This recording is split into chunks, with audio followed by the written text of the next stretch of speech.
siege creeps kill the towers. It just didn't feel like Liquid were quite in tune with those kind of plays. I'm used to seeing it between the tier 2 and the tier 3 doing that kind of stuff. Even when there's a tier 1, right? Because then you're forced to rotate, but you're still at least going to lose the tower, and honestly, he usually still gets away anyway. You can talk about the global strategy and late game as much as you wish, but I believe Kyle was a little bit right this time around, saying that he lost his edge with those 2 deaths after the laning stage. It's just one of those heroes you need to snowball out of control, and you need to be that frontliner, that beast that cannot be killed all the time. Once they kill you a couple of times, they just find ways to kill you. I feel like maybe we're over hyping up supports, it feels like, the past couple of days, but I can't stop, man. Like this game, Fade and DY, we already talked about DY, but Fade was incredible this game on the Shadow Shaman. His early game rotations with the runes, him getting set up for like an early Blink Dagger as well, and just helping to keep the control on to Miracle, so he just couldn't do anything at some of these key team fights in the middle of the river. And these black holes were not great. I believe that one was into Stone Gaze, instantly cancelled. Yeah, great timing there from Ori. And they just clean up another one there. I mean, 2 pretty decisive strategies, right? I mean, it's no surprise as to how you're going to win this game if you're Liquid, or how you're going to do as your VICI Gaming, but you can see the excitement there as they take it. Is it a ban Chen TAIO win game at this stage? Is Liquid just lost without them? Well, factually, you're correct, at least. Sure. But like in terms of strategy, we were hoping to see something different from Liquid, and they did bring something different with a Timbersaw for Weeha. Didn't really play out the way, but that way that they wanted to. But like, is this the best we're ever going to see? That was not a top tier last pick, is what I'll say. It sounded good, especially when you see the ET and then just instantly go over this Timber. You're like, yeah, Timber, ET, yeah, this all looks good. But I'm pretty sure they just forgot about the Snake. For them, I feel like that's got to be the answer. For them, it's still the top tier pick because it's it's his comfort pick, comfort zone hero, one that he loves to play. In some games, he might just roll out of control and kill that Medusa a couple of times on that mid lane. It didn't happen because of the supports that you mentioned, that Rasta just rotating in on time Shadow Shaman and shackling him, stopping him from diving the Medusa. They picked it into the Medusa, so they were optimistic with that pick, thinking that they can win. Didn't work out this time around. But overall, yeah, Sheaves, like banning Wisp, banning that Chen and TA is probably their best bet. It's not even necessarily that like Liquid don't have other strats, it's that those are the ones that VICI Gaming don't have answers to. Yes. They haven't figured out how to play around Weeha on that TA. They can't win with the Aya, whereas they can't necessarily beat Liquid with Aya. So, and then Chen is just this really annoying, hard to beat hero as well. If you're Liquid, you need to go back and continue banning Sven. Like, you can't let this hero go through if they have the first pick.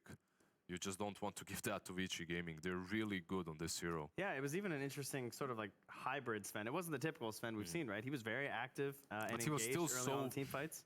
So he took some time. He backed off a bit for some farm and everything, but he was definitely like, they were like trading off.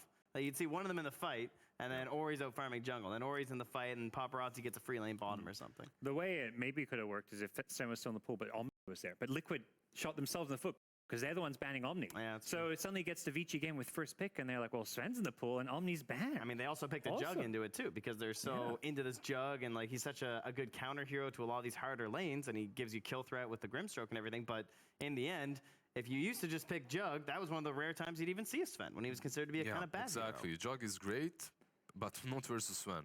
If you are playing it versus Sven, you need to win early. And that's what we saw here. He uses that Omni/Sven pops Warcry, you don't kill anyone, and then they turn and cleave you twice, you're gone. ROTK, he's got 2 in a row now. I think these drafts just look like, although, you know, you can see, again, how Liquid can win the game. I do think maybe the ease of execution favoring the team. Usually I say it favors the team that isn't under pressure, right? Yeah. Kind of makes sense. And what we've seen is just kind of slight tweaks on the same draft 3 times in a row because every single game VICI Gaming has had first pick. I think Liquid just needs to, you know, mess everything up and take first pick because that's going to change the entire dynamic of the draft when whatever's left in, they get to choose from first. They can then, you know, second pick. The Morphling keeps getting banned, and I think you can even like consider second picking it and then banning out some of the counters, for example. Yeah, if you really take a want 4th overall sort of deal in the draft. Yeah, but you can't pick it in those 2 picks together because VICI can counterpick it. That's the problem. And that's where I think first pick just looks a lot easier to draft with.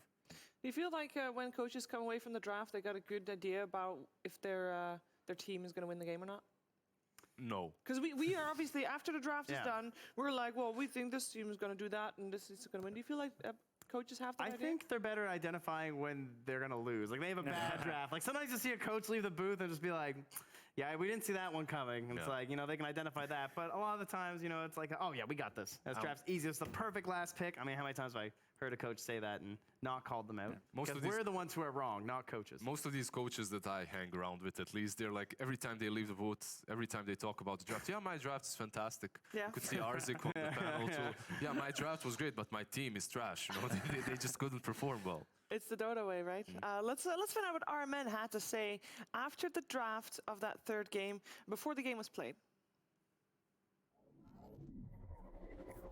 The draft for Game 3 has just finished for our grand finals of EPICENTER, so it is time to talk to Roman here and get some insight into Team Liquid's drafting. So first up, the panel was talking about how in Game 2, you guys struggled a little bit in lanes. Miracle definitely got shut down. So I wanted to know, in this draft, did you focus a little more on having stronger lanes? Definitely, we learned a lot from the second game, as usual. Like, after a loss, you make some conclusions, and yeah, we try to put more emphasis on some stronger lanes and potentially team fight. So, yeah. Okay, great. And so I was, out here watching the end of the draft, and I asked him, I said, oh, what was your fifth pick? I didn't get to see it before I ran out. And they have a Timbersaw into Elder Titan, Sven, and Mars. Does that feel good? Funny thing is, we even thought about Timbersaw before they picked Titan, but after the Titan pick, it was really sealed. That's going to be Timber for Weha. So, how do you feel overall about this draft before I let you go to actually watch it? I think our draft is definitely way more well-rounded than in Game 2, so I'm fairly confident. Well, great. Thank you for the insight. Let's go Liquid.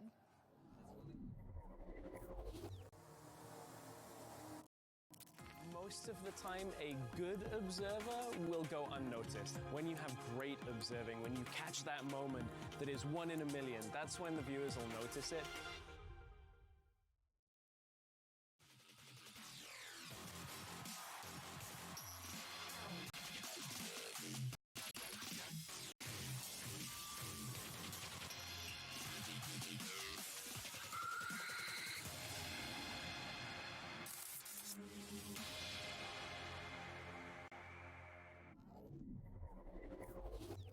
In the words of our men, their draft was way more well-rounded than the game before, than Game 2.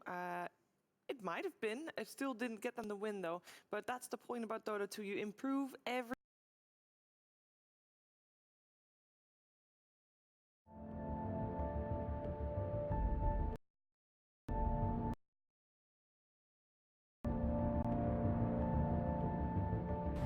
Nama saya Nadia.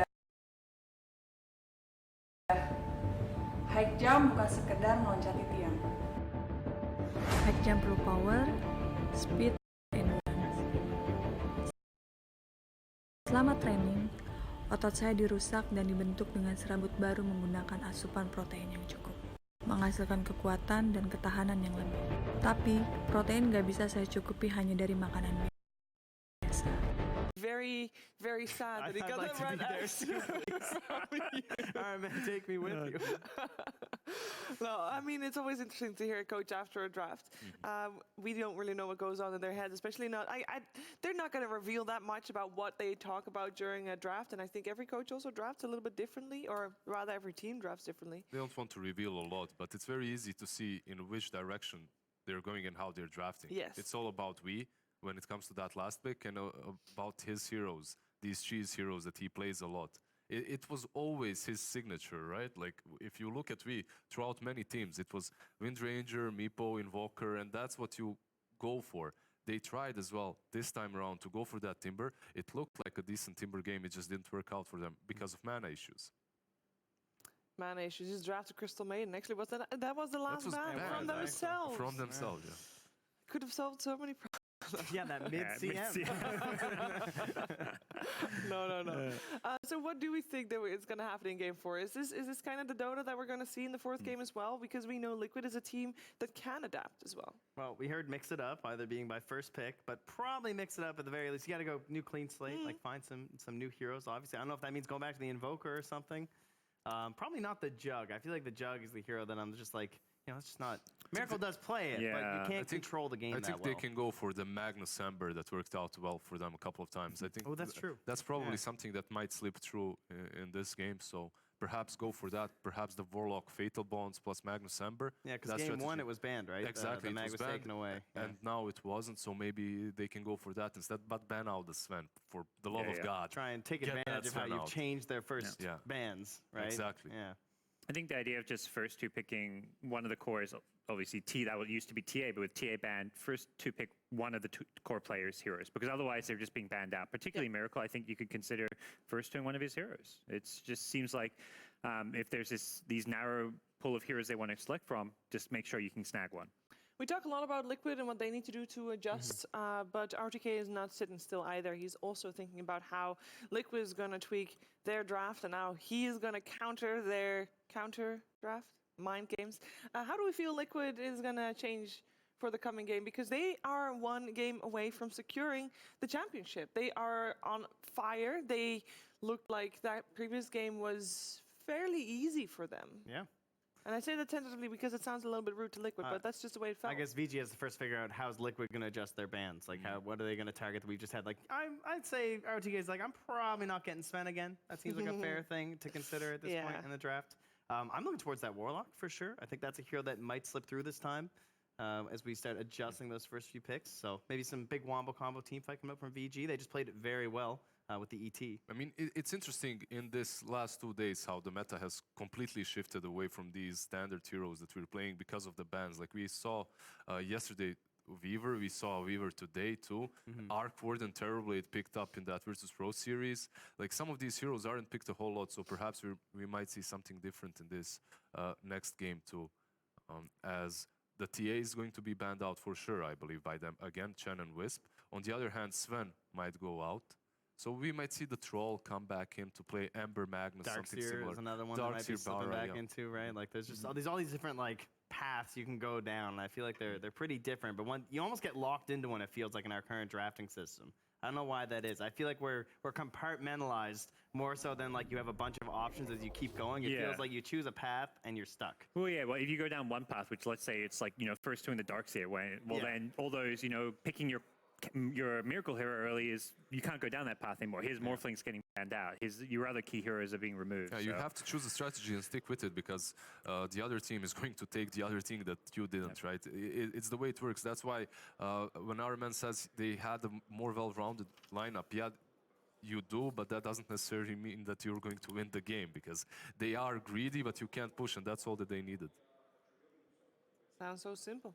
We're moments away here from the draft of game number 4. It could be the last game of the Dota 2 Pro Circuit Season 2.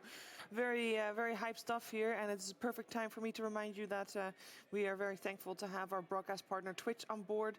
And yeah, I can't wait. I just hope that this game will live up to the hype that I have it having in my head, which is a difficult thing to do because it's been a crazy season for these two teams have had such different stories throughout the season as well. And it's amazing that they are here on stage with the both of them. The season started with VICI not doing all too hot and with Liquid not even making it to a major. Yeah, they had problems getting to a minor. They dropped a minor. They tried to qualify for the first major, didn't work. They tried to qualify for the first minor. I think they dropped out. Yeah. They dropped out after dropping to the lower bracket. No, didn't they? No. Oh, they didn't even play. They were in the upper bracket of the lower of the minor, and then they lost a series or a game, and then they're like, okay, well, we're not going to try. This is totally our conscious decision not to play in this first rotation. And I mean, after that, obviously, they had some hiccups with Miracle not being able to make it to a tournament as well. And they just been plagued with hiccups, but here they are showing that they are on top of their game with a change in their roster. To be fair, they did bounce back in Paris. Yes. They got into the finals there, so it wasn't like they were going through this terrible season where they struggled, and that's why they made the roster change. They were, in the grand finals of the last major. Yeah. Obviously, second place was not enough. Yeah. That's insane.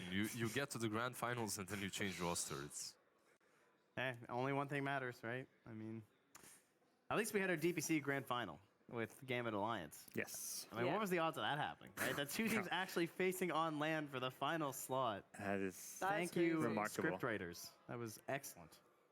That was a game that was a series that was hype, especially the second game. The series itself maybe didn't deliver as much, but the second game definitely did. And I'm happy, I'm happy we had that because it could have been that we already knew what was going to happen way earlier in the tournament. Theoretically, we could come into this major and have almost every slot locked, right? Could have like 11 I don't think that's theoretically possible.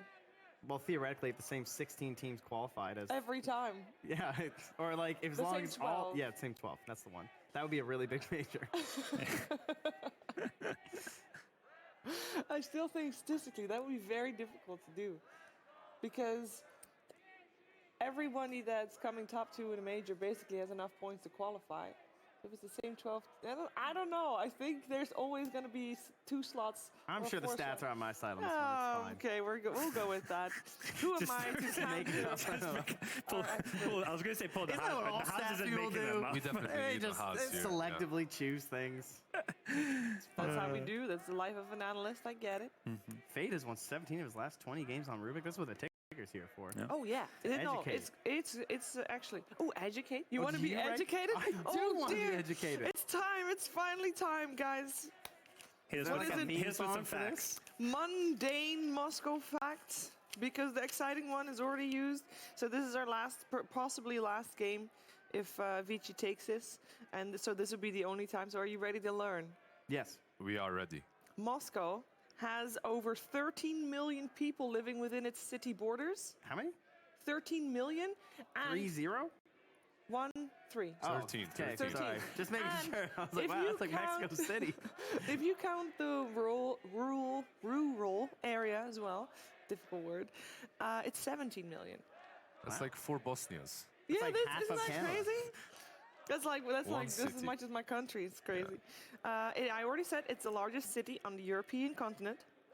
It is also the northernmost and coldest mega city on Earth, on the planet. Could you please define megacity?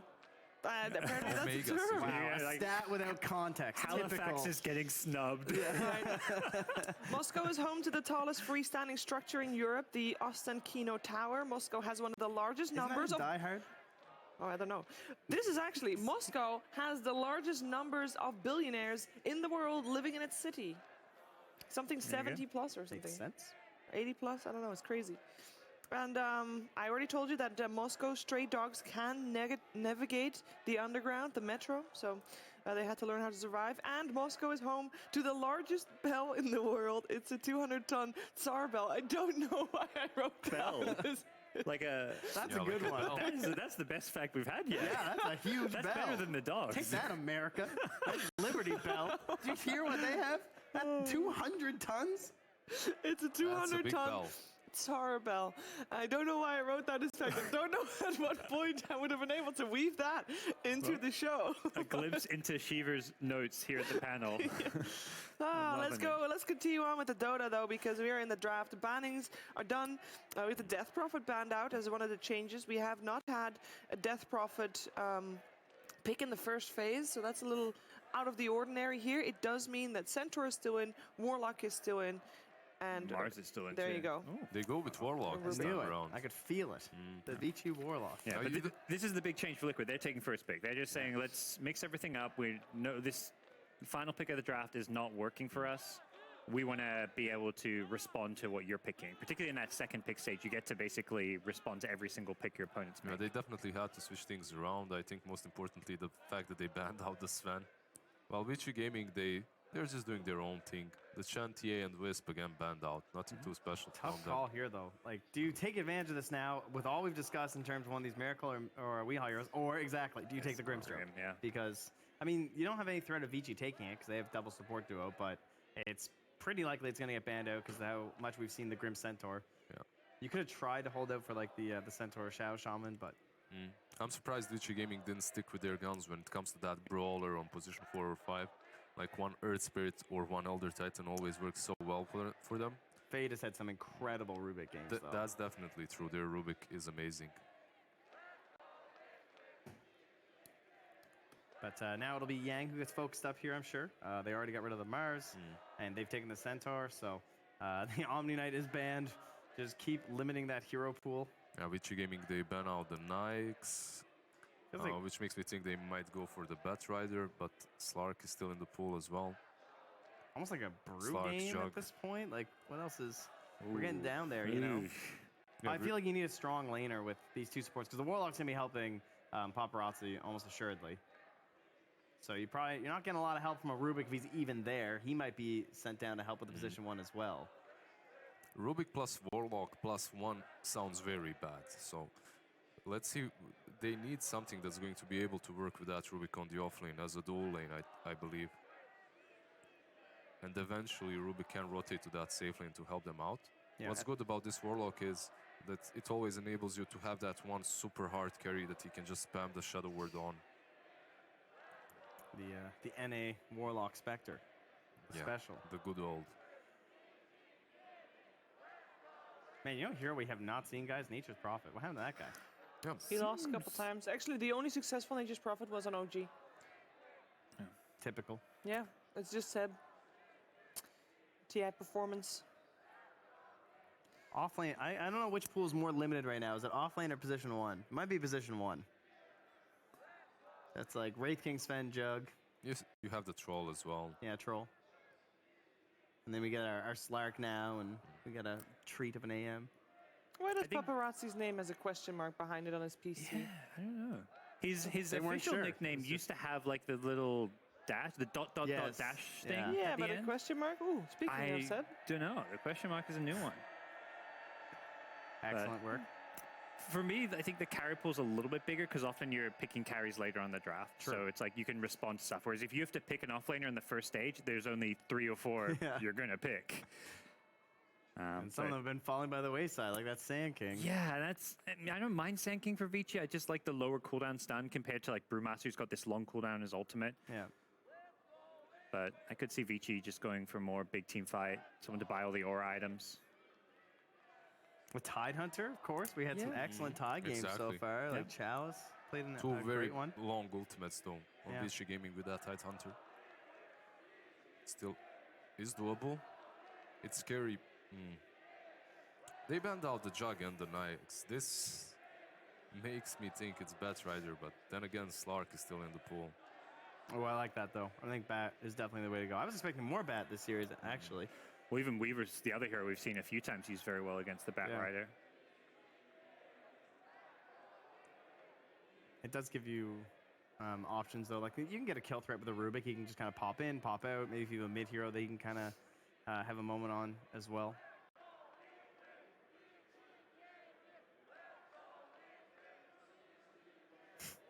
Yeah, Pretty much all of us deep in right now. thought. You don't need to see us, because that's the same face across the panel, really. He was like, oh, all these offlaners banned. What's he going to play now? I love this about Russia. You've got a guy in a VP shirt. He showed up here to support them, but he is on his feet clapping. yes. Yeah. Probably chanting "Let's go Liquid." He Who was. knows? That was it. Yeah. It's because they knocked out Virtus Pro, so you have to cheer for the team that took down your team. Because then you can say that your team came second. Exactly. Yes. Unless And it's I the know this Boston logic. Bruins. Yeah, if, I if have it's your also- rivals, that's not the case. I have seen a lot of people actually that are sitting. There's like a Chinese corner for the VICI fans. I have seen a lot of people around that just gathering, cheering for VICI, including people with VP shirts, purely because VICI Gaming always Great to has cheer for. such great crowd, actually. they have. Yeah. Really, really good supporters. The Doom coming out. Demon Warrior.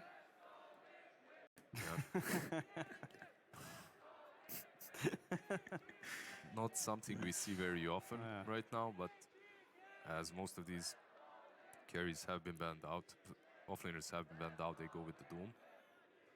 Yeah, you don't know a whole lot about what you're facing, so you just take something that answers all questions and counters all heroes. Yep. Yeah, What a guy. It gives you a lot of utility. You can still go Slark versus him for Miracle, though. All right, is GH just hunting somebody this game? Am I getting like an Earth Spirit? Is he getting in there? Grimstroke Earth Spirit. Yeah, I Find hope this so. Warlock. Get back there. It's terrible for a Rubik player. You don't get anything from an Earth Spirit. Just feels bad. GA Earth Spirit is great. Wouldn't mind seeing him on that. Or Looks something like like a his- really good game for him. His Tusk as well has been pretty good as well. You can wait with that until you pick your fourth pick, though. Because you gotta try and pick something now that you think might be the night, right? Well, Isn't I'd that the like to see logic? another core, though, before I pick my other cores, I feel like. You know Okay, your dual fair enough. offlane, so you can go with your carry or your support right now. And I guess you're not going to have last pick anyway. Last overall pick, that is. The only other thing I could see would be some way to get good dispels going, but then it would be like a GH Grimstroke and then like a Curl Oracle or something if you want to try and deal with the Fatal Bonds, but I think the Earth Spirit just looks better to me. He's very animated. What is he singing? He's singing. Maybe he's singing himself along. a lot. It's like a sea shanty. Okay. The whole team has to join in, you know? We sail the seas of VICI and take to victory. Ride, ride, ride. You know, something like that. I like it. That sounds like a I TK, thought you doesn't said it? you weren't planning on singing karaoke, but here you are. I'm getting it out now, you know? Yeah. Don't worry about it. Just including the Twitch viewers in the karaoke, you know? Yeah. They don't get to witness it, but That's for the best. Definitely.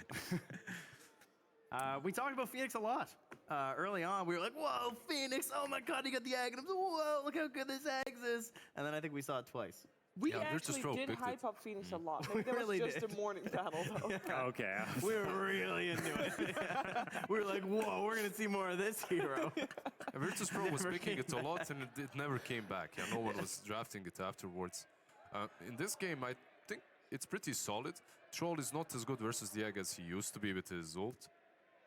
Yeah, not nearly as fun. Wake up, sir. Game 4. Oh, there you are. I just like it against like the big team fight of Warlock because you're not afraid of the rock. Like you get caught in that, you've got your egg. It's kind of like an escape slash team fight winner of your own. Interesting two supports though, Dan. Like you have the Grimstroke and the Phoenix, two supports that aren't that awesome. And Arc Warden. Yep. They did manage to win that game today. It wasn't super convincing of a victory, but they did win it. I have a question. Does we play Arc Warden as well, or is it just Miracle for Liquid? Weehaw plays it, I'm pretty sure. Like Miracle played it today. He was really good with Arc Warden, but I believe he plays Arc Warden too. Yeah. Yeah. I mean, it is one of those heroes that he would play. Yeah, right? exactly. The thing is, you want the Arc Warden on the mid lane. Like 90% of the time, you want that experience. You want to reach not level 6, but level 10 as fast as possible for the 8% cooldown reduction. And he's gold reliant as well, right? Exactly. Like he's a very greedy hero in that sense. There's a lot of heroes that do really well versus him on the mid lane. VICI will prepare for the potential Miracle one, though, and take care of the Wii Ranger. Aha! Ooh. The Puck. Ooh, new hero. The Puck Okay. Phoenix combination. We haven't seen this in ages. Yeah. Jump in with the Puck, coil them all up, and then follow up with the Egg. That used to be really strong. Cameraman's trying real hard right now to get these sevs going. I mean, it's working. This might be the last time that he gets to do it, you know? All right. Well, the benefits of a Puck player is that TA gets banned in the first phase these days, so they only had to worry about the DK after that in terms of the super hard counters. And he got banned. Go with the Lena. Okay. We go with the Lena indeed. Feels like we're going back several patches. Lena's and Pucks, Phoenixes, Arc Warden. Lena here is also very good versus the Phoenix, versus the Egg, because of the fiery stacks. Very long range hero versus the Arc Warden, though. Exactly. Oh, disappointing. Yep. It feels like a very good Arc Warden game. Like even matching up against the Troll, like the Troll can go melee get in your face, but you itemize into like the Yeah, Hurricane and like Pike. wave clear that they have, right? Both. I mean, Rubik's okay, but Doom's not that great. Warlock's obviously not very good. So overall, just like the side lane pressure feels like it could be a lot of trouble. Most importantly, what I think VICI Gaming has a big issue with is jumping on top of that Arc Warden, as you always need a hero that gets on top of him to eliminate him at the start of the fight. If you don't do that, he will just use his magnetic little field, hide in it, and hit you from distance. Feels like you need like Golem, Doom Blink, and then you either just straight up Doom the Arc Warden, or everyone just instantly tries to burst them. Yeah. So who do we like? Like for the first 3 games, I believe I went for VICI Gaming. 2 of the times I was right. This time, however, I will go with Liquid, even though they have only one hero that can really scale super well into the late game. That's Arc Warden.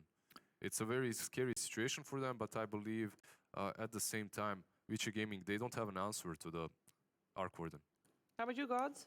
I pretty much have to agree. I think the Arc Warden's a great pick here. It does take a little bit of time to come online, but I think he gets there. I think overall Liquid look like they've got a better draft for themselves, having swapped up the first pick, and I want a game 5, so Team Liquid. Let's go. Ooh, tough. I think I might see VICI in this one, honestly. I mean, I definitely agree with the Arc Ward and everything, sure, but I feel like there was a lot of pressure in terms of the clock, and like there was only like this one hero, right? I don't know. I don't feel like Arc Ward is just gonna carry this one. I think that he's gonna take too long. Well, it's good because if you went Liquid, it would be the panel curse. So Right. you know, this is nice. You're going for VICI Gaming. No problem. No See problem. if I can be wrong 4 times in a row. Anything is possible, and we have learned that from the master himself. Totally unrelated. Here's your commentary team, Toby and Kyle. Of course, it's totally unrelated because up here we're able to correct people like Trent who say Arc Warden's only one hero. You gotta remember, he's always two. He's always got his clone with him. Yeah, especially when you hit level 25. We saw what happened earlier today. Liquid certainly not on a clock this time. I think they'd be very comfortable taking into the late game. First time we've seen Weeha on puck this tournament, and it's actually pretty favored in a matchup against Lina, or at least one of the heroes that's not TA or Wind Ranger that can do quite well in this scenario. I'm interested to see like how they then put the lanes together from VG Gaming side. So, like if you feel like Weeha is going to be good, you know he's going to be in the mid lane.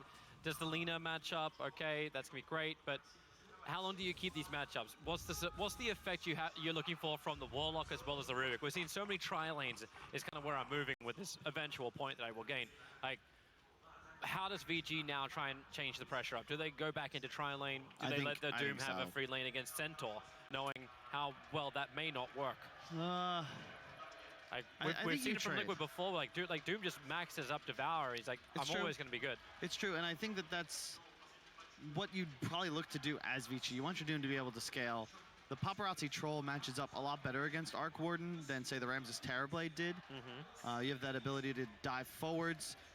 Arc Warden doesn't really like buying MKB, so you get on top of him with the Whirling Axes and severely negate his damage output. It's going to be about the long fights for Liquid. I really like Phoenix as a matchup against Warlock. It's similar to an Undying, where you provide this anti-area control team fight, and it's also a way to remove the Fatal Bonds off of the Phoenix when he pops the egg. You're going to look to target Ori as Team Liquid because he's not just the big egg killer, he's also the squishiest hero as far as cores are concerned. Yeah, does that actually like feel good with Ori? Like over on that Lina pickup, like we were discussing a couple of different options that they could have run in towards the mid too. And that was not one of them. It's not like we has to go and block a lane or fight with anybody else.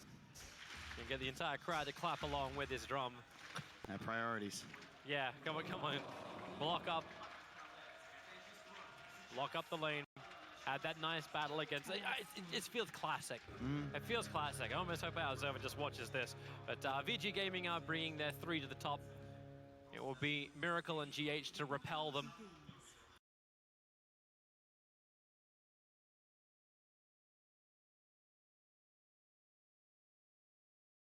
And with double spark race, triple spark race. It's like an undead rave party right there, and Miracle will take the room. But that means there's 3. As there was no contest for the bottom, the Doom was nowhere near it. Yeah, they don't want to give away their lanes on VICI. It's very important they get the tri-lane versus tri-lane scenario. You don't want to be in a position where Miracle's free farming on Arc Warden as a no-go. Well, they're going to get the tri-lane. Kuro's making his way up there now. And they already see the reveal on bottom, so it is most definitely a Doom versus Centaur. That's the snooze fest right there. It's going to be farm. But as you said, especially if Yang goes for the Max Devour builds, it certainly favors the Doom. They'll just be able to passively out-farm Fatal Bonds harass. Yep, walk up to the lane with the Fayfold as well. This is just some easy bounce around damage, and you're 48 seconds into the game on the first wave, and GH is already in South territory. Yep. This is a very difficult lane for Liquid. How does GH even play that? Like, you want to consume your life, and there's like, well, I have no life. Nice phase shift from Puck. Get to watch that for a split moment, and that's where, like, Puck is the most elusive of all. And why you start to question a little bit the pickup of the Lina. It's just a nice... It fills the gaps in the VICI lineup. They wanted a bit more burst. They want some follow-up. They want someone to kill the egg. And it allows you to burst down Miracle's Arc Warden, more importantly. I wouldn't be surprised to see Ori go for the more Spellcaster Lina style, you know, the Aether Lens, Yules, maybe an Ags. Okay. Just burst down Miracle as fast as possible, even through BKB. Is that sustainable, though, once the clones start getting bigger? It is, just because, you know, we've seen Miracle build a couple times. Midas, Bots, Maelstrom, Shadowblade. It's not as if he's itemizing for tankability, and Arc Warden really never... He's just not that kind of hero. They're really trying to hit into Paparazzi. Like, well, okay, force out the Fatal Bond. Miracle is the only hero caught by that, which is probably the best case scenario for Team Liquid on this top lane. If you can get a Fatal Bonds out where your supports aren't getting ripped apart in life. So annoying to play against.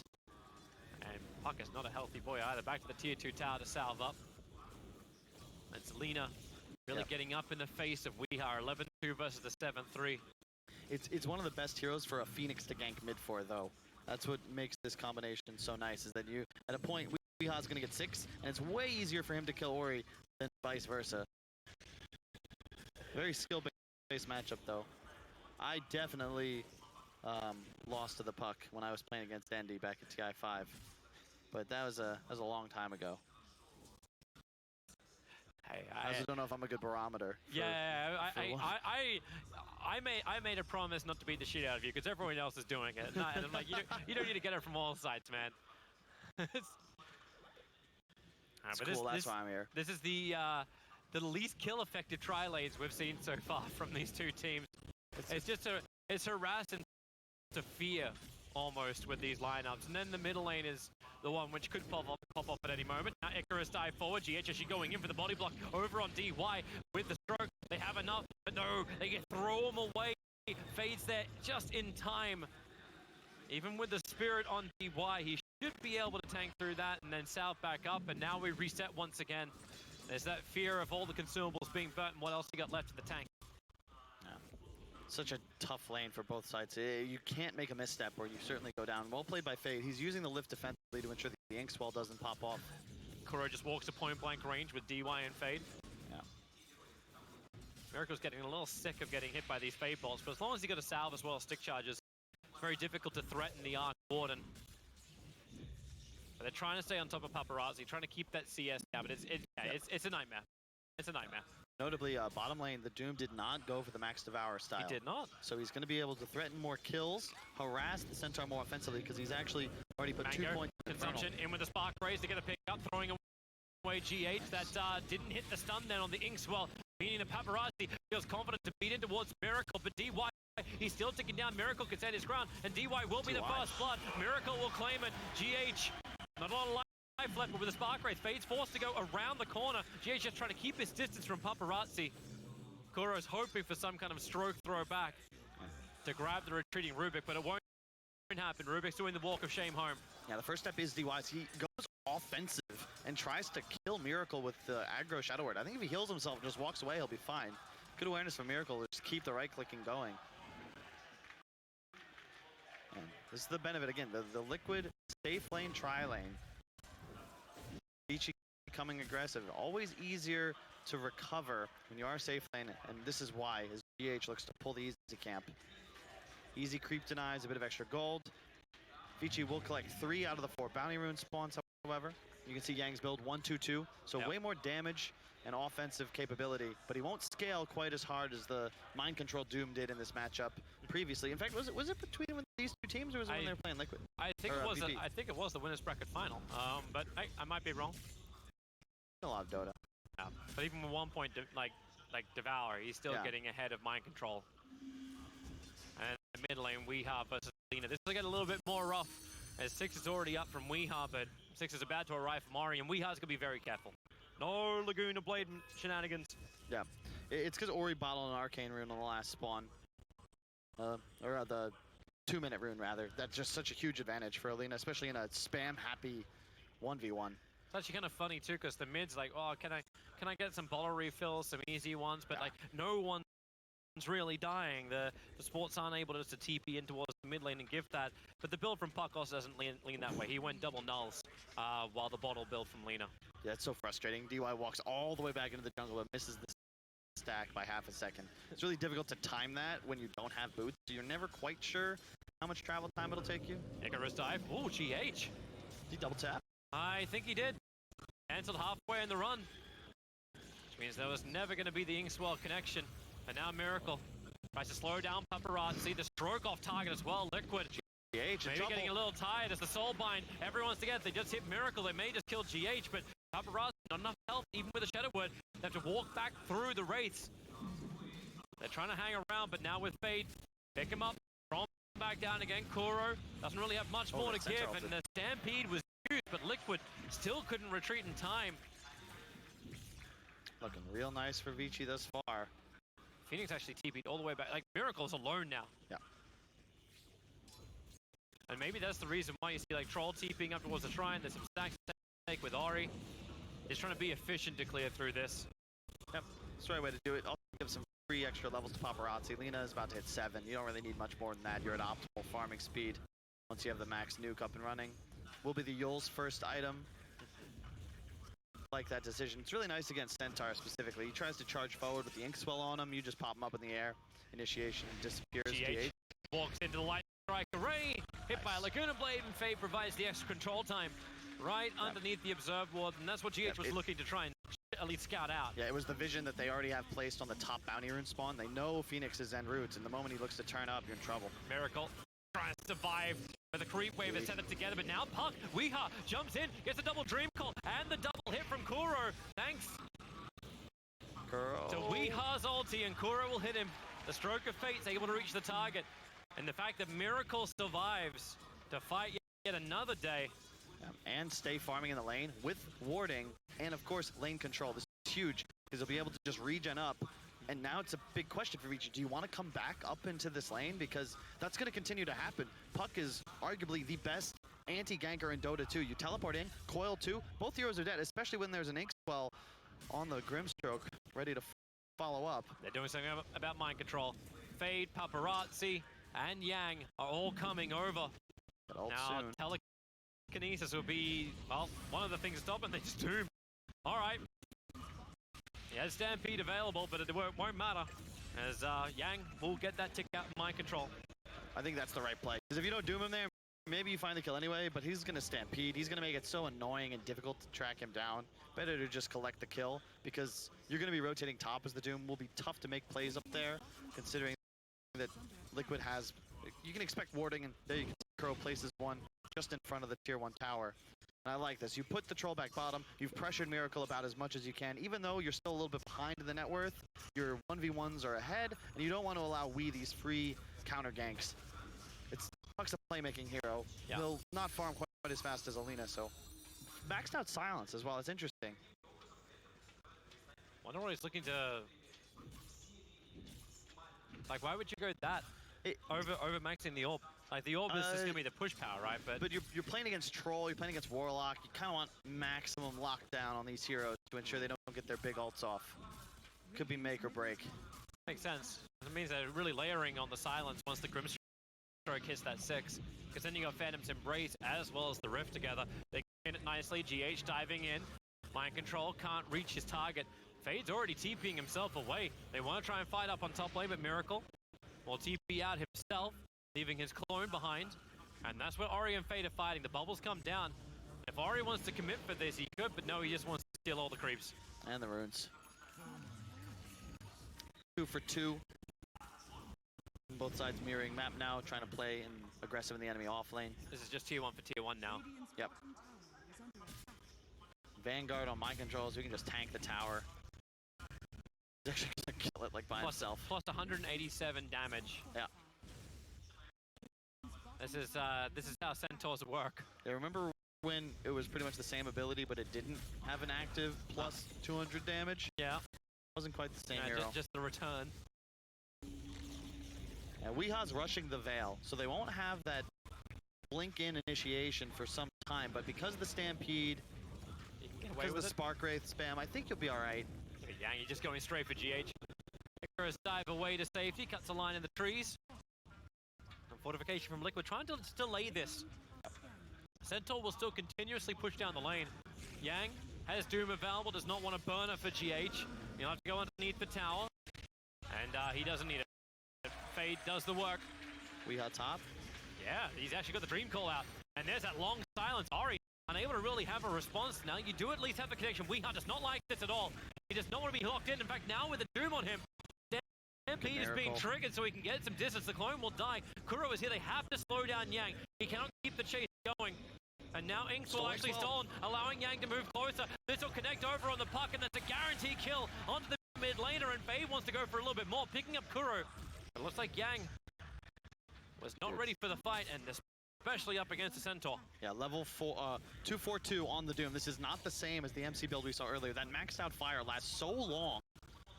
50 DPS for 16 seconds. The chasing speed, Yang is a beast, and it's allowed him to make a ton of space for Paparazzi, who's just safely farming in his own jungle. 12-minute Midas has now arrived for the Arc Warden. So this is when you get a little bit more efficiency out of this hero. But VG Gaming, like, they're efficient across the map. They have the top 3 net worths. It's just not by a huge amount, but they're still there. It's so difficult for Liquid to make plays. That's the concern. They don't have the blink on puck.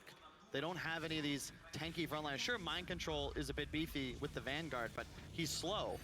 Ori's running around the map at 430 move speed. Doom with the drums phase, max fire. He's incredibly quick as well. And Paparazzi's farming in the safest areas of the map. And he's protected by that Orion's belt of wards near the Dire Tier 2 shrine. Very difficult to invade this woods, especially if he moves to the left where there's no vision from Liquid whatsoever. And what a surprise when we start off this series, talk about the vision game from Team Liquid and Kuro, and bouncing out from both sides. Yep. This is a bit unconventional for Liquid. They're really playing for the later portions of this game. It's going to be difficult for them to team fight. GH also just now getting Egg online, so they will be able to make a play around that plus the coil.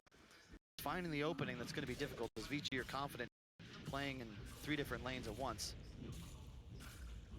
They have full vision of Miracle, just consistently farming around this triple camp. All right, Ori, you got DD in your scepter. It's now finally the time we could look towards that mid-tier 1 tower, an objective that every team wants to knock out. While up on top lane, there is a wraparound as well. Trying to look for that target. Mind Control gets the hoof stomp off, so the Ink Swell, which is still in Fade's control, is unable to connect. Neck buys time for GH to come in, and well, that's going to be a hoof stomp stolen from Fade. No way to really get on top of anybody, however, but it's okay. That's about We is showing bottom. So VICI have the confidence to just dive. You know you can force some response, and without the puck there, there's no control for Liquid to take this engagement. They actually, yeah. Where's the extra help going to come from? But VG have 4 heroes together. They haven't taken the tier 1. You're still having your own little battle on the bottom lane. We have versus Troll. And then, well, underneath the Radiant Observer, which is being de-warded out, they hit the Light Strike Array, and there's that Yule Scepter going to work. GH not feeling the way out. Just easier for VICI to make plays. That's exactly what they're doing. Paparazzi, no intention of joining. Once again, love this item decision. It was first popularized by Mickey, but the Maelstrom Rush instead of the Battle Fury gives you that same accelerating farm increase, but it's not nearly as punishing. Like, the build-up's way easier, and you get that next item and the BKB online much faster. So you can go for the Roche timing a lot earlier. Liquid are mounting a defense mid. Radiant scan, they hit correctly. Obviously, when there's a bubble on the tower, you know Miracle is there.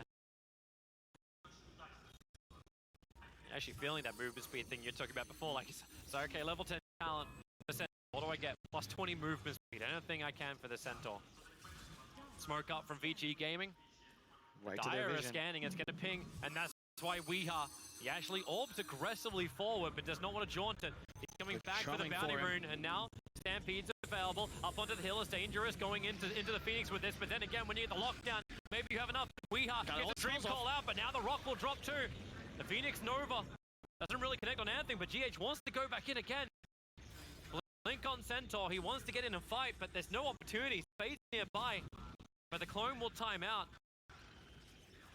Love the confidence from VICI. They had vision above, so they know that there's no real way Liquid can surprise them here. They saw we had orbed and just Drum and Fade move straight forward. If you can kill the puck, it's that second round of spells that really punishes you. Your heroes are so tanky. If you can kill the puck, you don't really mind the coil egg too much because it's the next round that really starts to kill you. And Miracle wasn't there. And he can't really be there. He's an Arc Warden with nearly a Maelstrom on top of the Midas, but it's just not the same hero until you get the levels. He knows his job, right? His job is to not be there.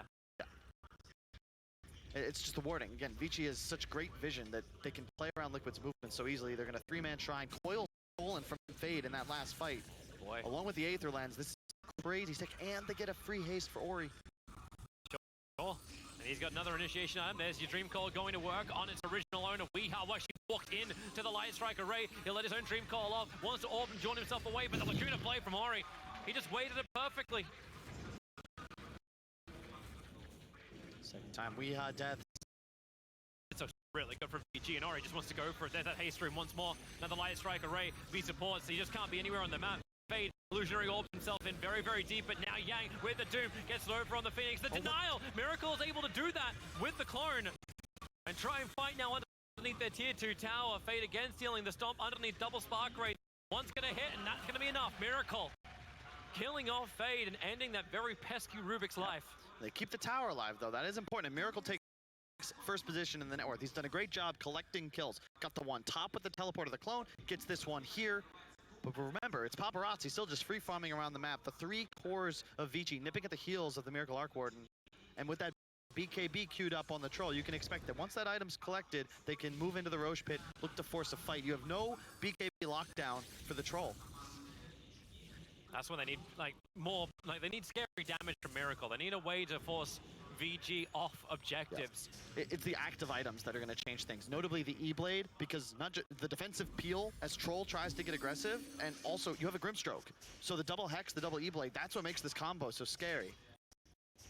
It's just about buying time. Weeha needs the blink, but he's so far away from it. Those 2 deaths, you see him right in the marker. Like, that's when things start to flatline a little bit as far as the net worth increase. That's the reason why now he's behind the Centaur in net worth. Dude, and obviously the map gets a little bit tighter with the Arc Warden pushing all the lanes. But it's just so cool. Every game of Dota is different, right? Yang was talking about how he didn't go with the Max Devour, went for this aggro build, but he went back for a Midas after the phase drums. So he's going to scale no matter what. You have Mind Control getting the Wolf Stomp off. He's really trying to get rid of the Rubik. Another Icarus dive forward. Great Nova over on the other side of the hill. Maybe the Rock Drop is able to create more space than it is. 2 heroes already going down. You get the Phoenix off, and with the attacks, Ari will fall. Miracle trying to hold him into the bubble will allow Wee to get up the hill, but now he's fatally bonded up. If Miracle takes damage, Wee will die. I think Wee dies no matter what you do at the moment. Paparazzi finds him in the tree line. A Miracle was ready to fight. He had the double damage rune, so he's mopped up the golem, and he stopped the pressure from VG.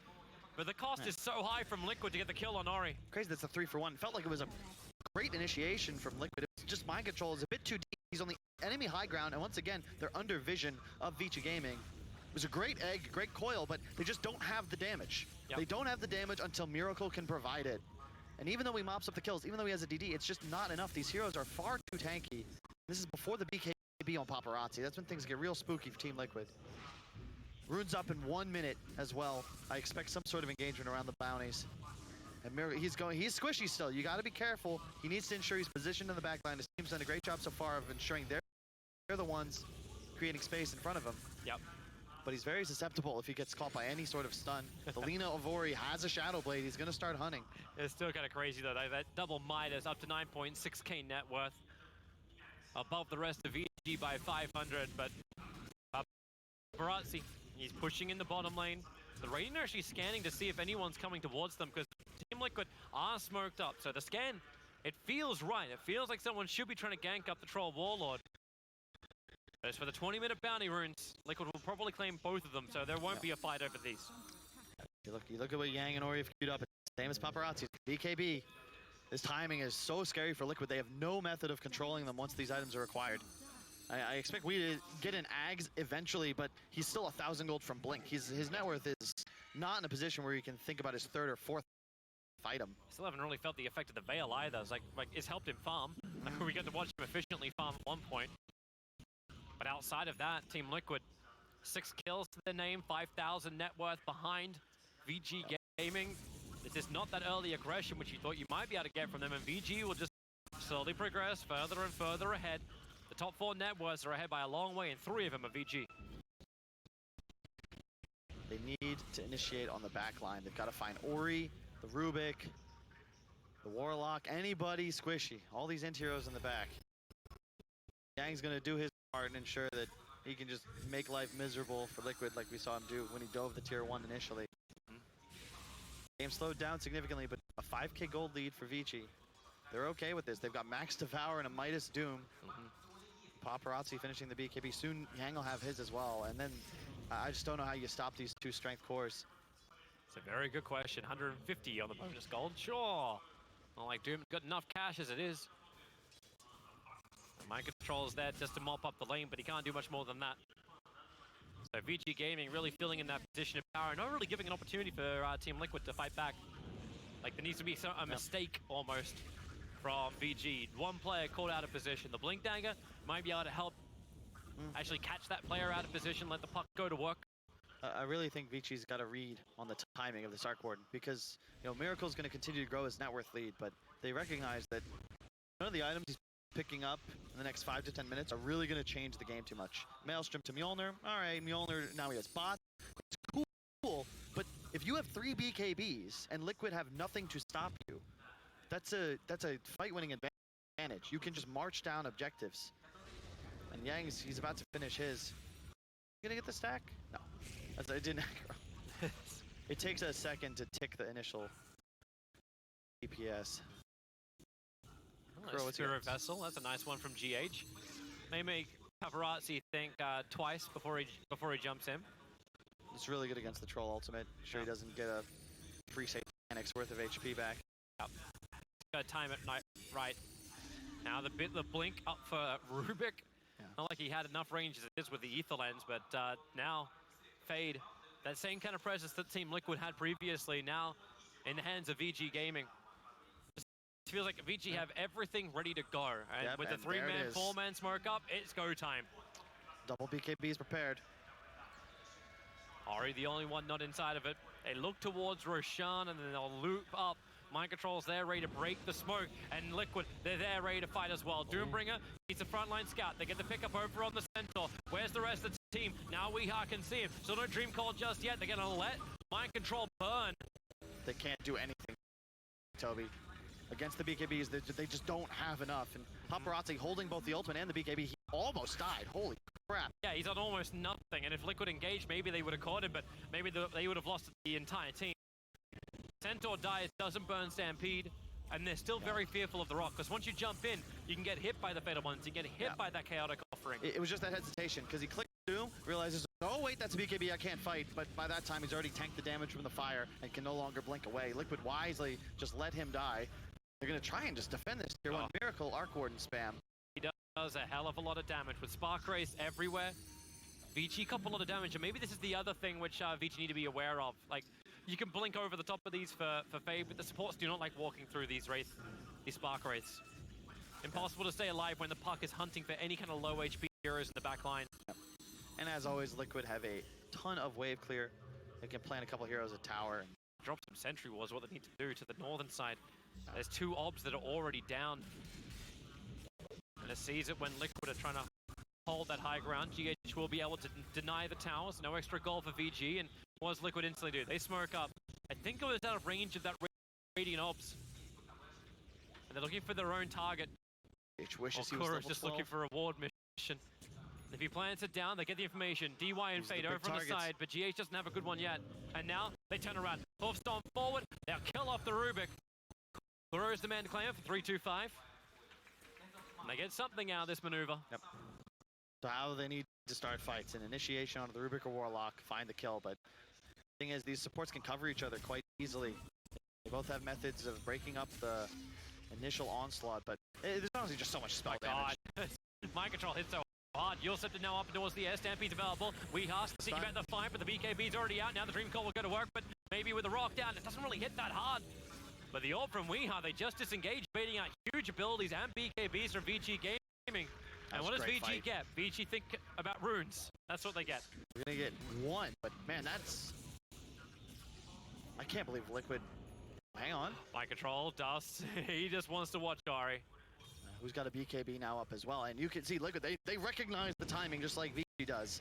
They just want to get these spells used. And I said no BKB control, but if you get the Soulbind off on Troll next to one of these squishier heroes, he's leashed to the back lines. He can no longer dive forwards to cover his Lina, so they have to drop the Golem a bit afraid. You make it sound like Gladiator. Let me just cut off your hand so I can start fighting with it.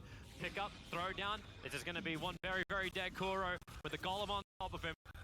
DY is the one to actually claim the last hit. Straight into the pit.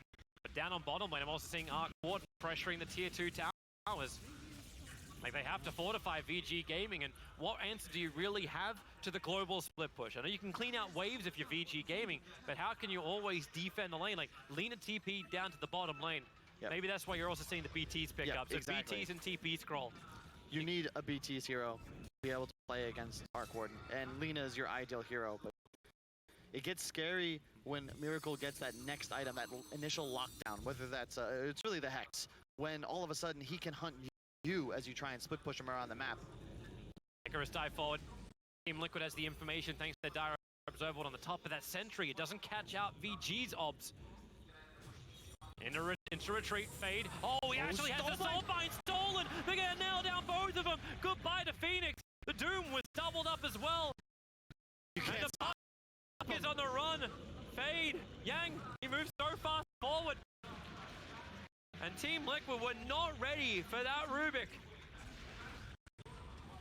That was insane. He held that for so long. It was ticking, I think it was like 20 or 30 seconds left on duration. You can see Yang, you can't stop Yang. He just gets the Doom off and chases forwards. Paparazzi now into the pit. Way more important of an objective than the tier 2. You can go right back for that tower if you'd like. And Team Liquid have no intention of fighting this. Again, still, the Arc Warden is not ready. This is the anti-mage kind of scenario. I have not finished farming yet. I am not a real hero yet. I can send a clone to bottom lane, pressure the tier 2 tower, but they can't stop Roshan. Paparazzi takes it way too quickly. You can see Miracle with the Shadow Blade now. Hex is queued up. That's when he can start looking to get aggressive and buy time for his team, who have done an admirable job keeping him in the game. It's only a 6k gold lead.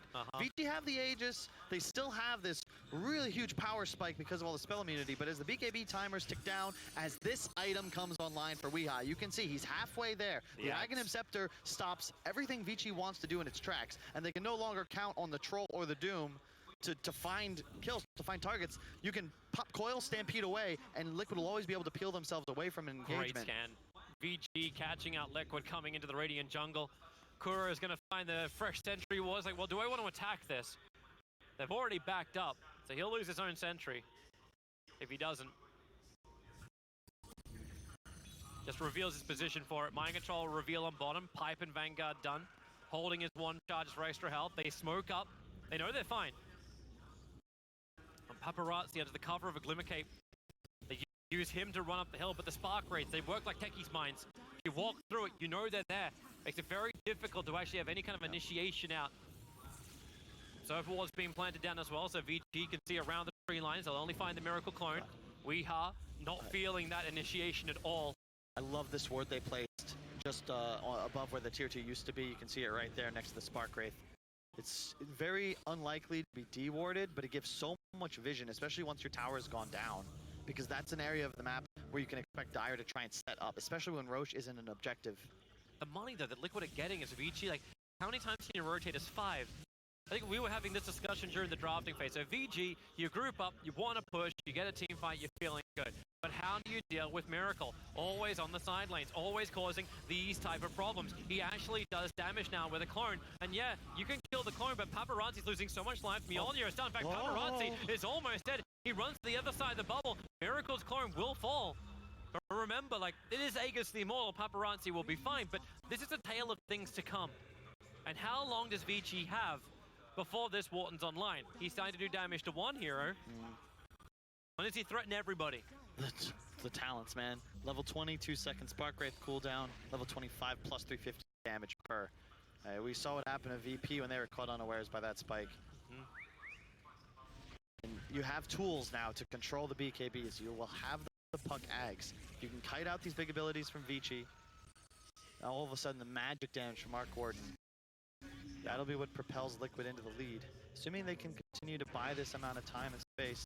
They're buying it, because, like, okay, the tier 1 towers definitely, like, Paparazzi can just walk up. There's no backdoor protection on these. It's top lane. Trouble on the Centaur. He's doomed up, and he is most definitely left for dead. No one else can be there, while in mid lane, it's actually Ori, who was the one being initiated on 2, but it's Kuro who goes down instead. Ori just turns around, and even with the Arc Warp and the help, it ends up being 2 kills on mid and top lane, like 1 apiece, going the way of VG. It's good job of VG. They're still in a position where they're stronger. It's Liquid that need more time. They have Hex, they have the gold for it on Miracle. Puck's still 1,000 away from Ag. Like, they need those items before they can do things. Miracle is such a dick with that Shadow Blade. Paparazzi initiates. He Shadow Blades the clone into the trees, comes out, takes out the catapult. Like, sure, I'll take this. I'll remove your heavy push power. And Weeha then just has to creep skip as well. He can nuke this wave that's coming. Shiva's on Doom, more vision provided. excellent against the Arc Warden, who does not have a BKB. Yang's just gonna go full Divide for him, try and force an ultimate coil. I mean, still, there's no Ags. God, Miracle, there's that side going to work. Trying to kill off the support. You also dropping towards the air. The clone won't last much longer. And Fade makes sure of it. Telekinesis hold. But Ori's on the hunt once again with his own Shadow Blade. Kuro slowed down by Paparazzi. GH turns on the Sunray, but Kuro not ready for the fight. Can only do the Soulbind. And then the double hex. Remember, Miracle can do this. Too. We are jumping in. They're going to try and hold him there. The damage output is heavy. Troll is going to go down. Remember, the Agency more. But they burn through the Supernova. Ori just BKBs and stands his ground. The Light Striker rate a little bit off target, but it won't matter as long as they can keep that trap on the puck. No way for Weeha to escape. Miracle's clone doing some level of damage back. It's not the real one, but it won't matter when VG Gaming keep everybody alive. And they'll take the tier 2 tower along with the 3 kills with no rebuttal from Liquid. He's playing so well. You can see the counter initiation potential. They just double BKB, run forwards, rock drops. Liquid are not able to find a burst in the duration of the Soulbind double hex. Mind Control got interrupted by the rock. You can see he would have had the follow-up stun before the BKBs were able to come out, but that mini-rupt prevents the follow-up, and then he's just in trouble, has to walk away from the fight. Miracle's Coin really not giving up on this with a Shadow Blade. As much damage as you can. Take the wave, take the hero, take whatever you possibly can. Take the space to be creative, but Liquid are most definitely backed into a corner. How do you get yourself out of this one? VG Gaming, they've got the money, they've got the kills, they've got the momentum. He's got to keep playing Liquid Dota. Split up the map, farm the lanes, get time. Miracle level 20, only 5 more to go. Weeha still 1,000 gold from the Aghanim Scepter. He needs that so much. He's fallen so far behind Ori. The 8K net worth separating these two players now. It's like before, right? Like you look for that snowball kind of style hero. Timbersaw, now the puck with Veil, but there's just, yeah, there's no snow. Look at this play from VICI. They're going to smoke all the way around the long wrap as Ori TPs into tower. He denied that tower as well, but he doesn't even need to. He's got Lincoln's like, Liquid, you want to come for it? Smoke up around the back. They'll go under Observer Sentry. Courier, not worth the snipe. They're coming here for heroes, not for couriers. The Dire, they're out right now. They want to kill off Ori. Buyback is not available. Stampede already been triggered. VG Gaming, do you want to fight this or you don't? Blink away. Get out to safety. They're under vision now, though. You got to be careful if you're VG. Oh, they're still running. That's why the TP comes over. BKB from Paparazzi begins to TP out, but Dreamcall does not care about the BKB. I mean, well, BKB doesn't care about the Dreamcall. Other way around. Ah! Only he had Ags. It's on the courier now. And they would have had it. Doom, he understands, like, they must have been fighting under vision. That fresh observe board, gem of true sights on the Doom, but he's jumping forward. And the Shadow Blade from Miracle is no longer that easy get out of jail free card if the Doom's there. He's gonna go for the refresher as well. Love that decision. When you go the BKB Shivas, often you max out at the refresher. Puck Ags is active, 30 seconds on the runes. Mind Control is gonna look forward, but will not get there in time to protect his ward. They are just mass spark wraithing everything they can. It's like, as many of these 35-minute runes you'll take him. The Arc Warden is still, like, he's skyrocketing ahead in net worth because they're not catching him. Like, you've still got a 4-0-2 Arc Warden, and now Miracle puts it to work after DY.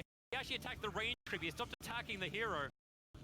He just wants to farm up the wave after just getting VG Game to look behind themselves, which opens up Liquid to go for more runes, but down on bottom, the initiation comes in from Doombringer. It's over on Kuro. The Sunray will give him that life back, and Doom not committing the ultimate. Just the BKB, but he's down to 7 seconds. These durations getting lower and lower. Yang has played such an incredible game so far. He's 5-0-10, and he's constantly pushing his limits. It's not as if he's been safely farming his own jungle. He's always the one most aggressive. Even the talents. He went for the Doom DPS. Level 20, he'll have a refresher and about 1,000 gold, and then all of a sudden, as long as he gets his spells off, and sure, you can control him with the coil, but you can't stop him from casting unless somehow you find the initiation with the hex. And even if you do that, he's so tanky. Yep. That's where Miracle needs crazy ass damage. Butterfly will be the item of choice. Be careful, they're also farming underneath the Radiant Observer was. 2 of them down from VG Gaming, watching Liquid's northern side. But it darkens the southern end. I don't see anything down there. Miracle will always play no risk Dota. Send the clone. He'll run down the mid. He'll farm up the wave. If he finds a support, they'll initiate on him. Use the bubble. Roshan. And VG don't want anything to do with it. Roshan spawns in a minute's time. Liquid, they've got to be a bit concerned. I mean, we can see it, they can't, but there's vision in their jungle. So playing in this area is going to be very difficult as the Roshan looks to spawn up soon. That's why Kuro is here, but he's only got one sentry ward in the inventory. He needs to actually check the hillside behind. Yeah. 5-man smoke up. They want the fight under that vision. Look at the wrap. Look at the lines. Does Kuro see it? He's spinning around. He dropped the sentry wall, but he doesn't see up on the hill. Okay, yeah, they do. They got rid of it. The dire observe was there instead. So Miracle sends the clone out and break the smoke. They initiate on the clone. Nothing huge though. Just the smoke break. No big abilities triggered. Kuro out. They've got vision in their own jungle and response, so they'll know that VICI are heading towards the pit. I think you've got to contest this one if you're Liquid. Well, the clone is dead for another 18 seconds. Are they really looking to try and turn around for this one? That's a lot of money for Tempest doubles, but you needed it for the space. Yeah. Paparazzi, there's your orb forward. Weeha. Still doesn't have the initiation just yet. Got the Aghanim to pick him up. He's got to get the stream call off. And actually, illusory orb on. Weeha, forced up down. He's able to phase shift. Can he join himself up? No, that's Fade doing that work. He'll blink himself away to safety as Kuro, you also drop towards the air. He'll get the soul bind up on Fade as well as Paparazzi, but there's no follow-up. If it wasn't for the Tempest double down on bottom lane, there'll be no other pressure applied to VG.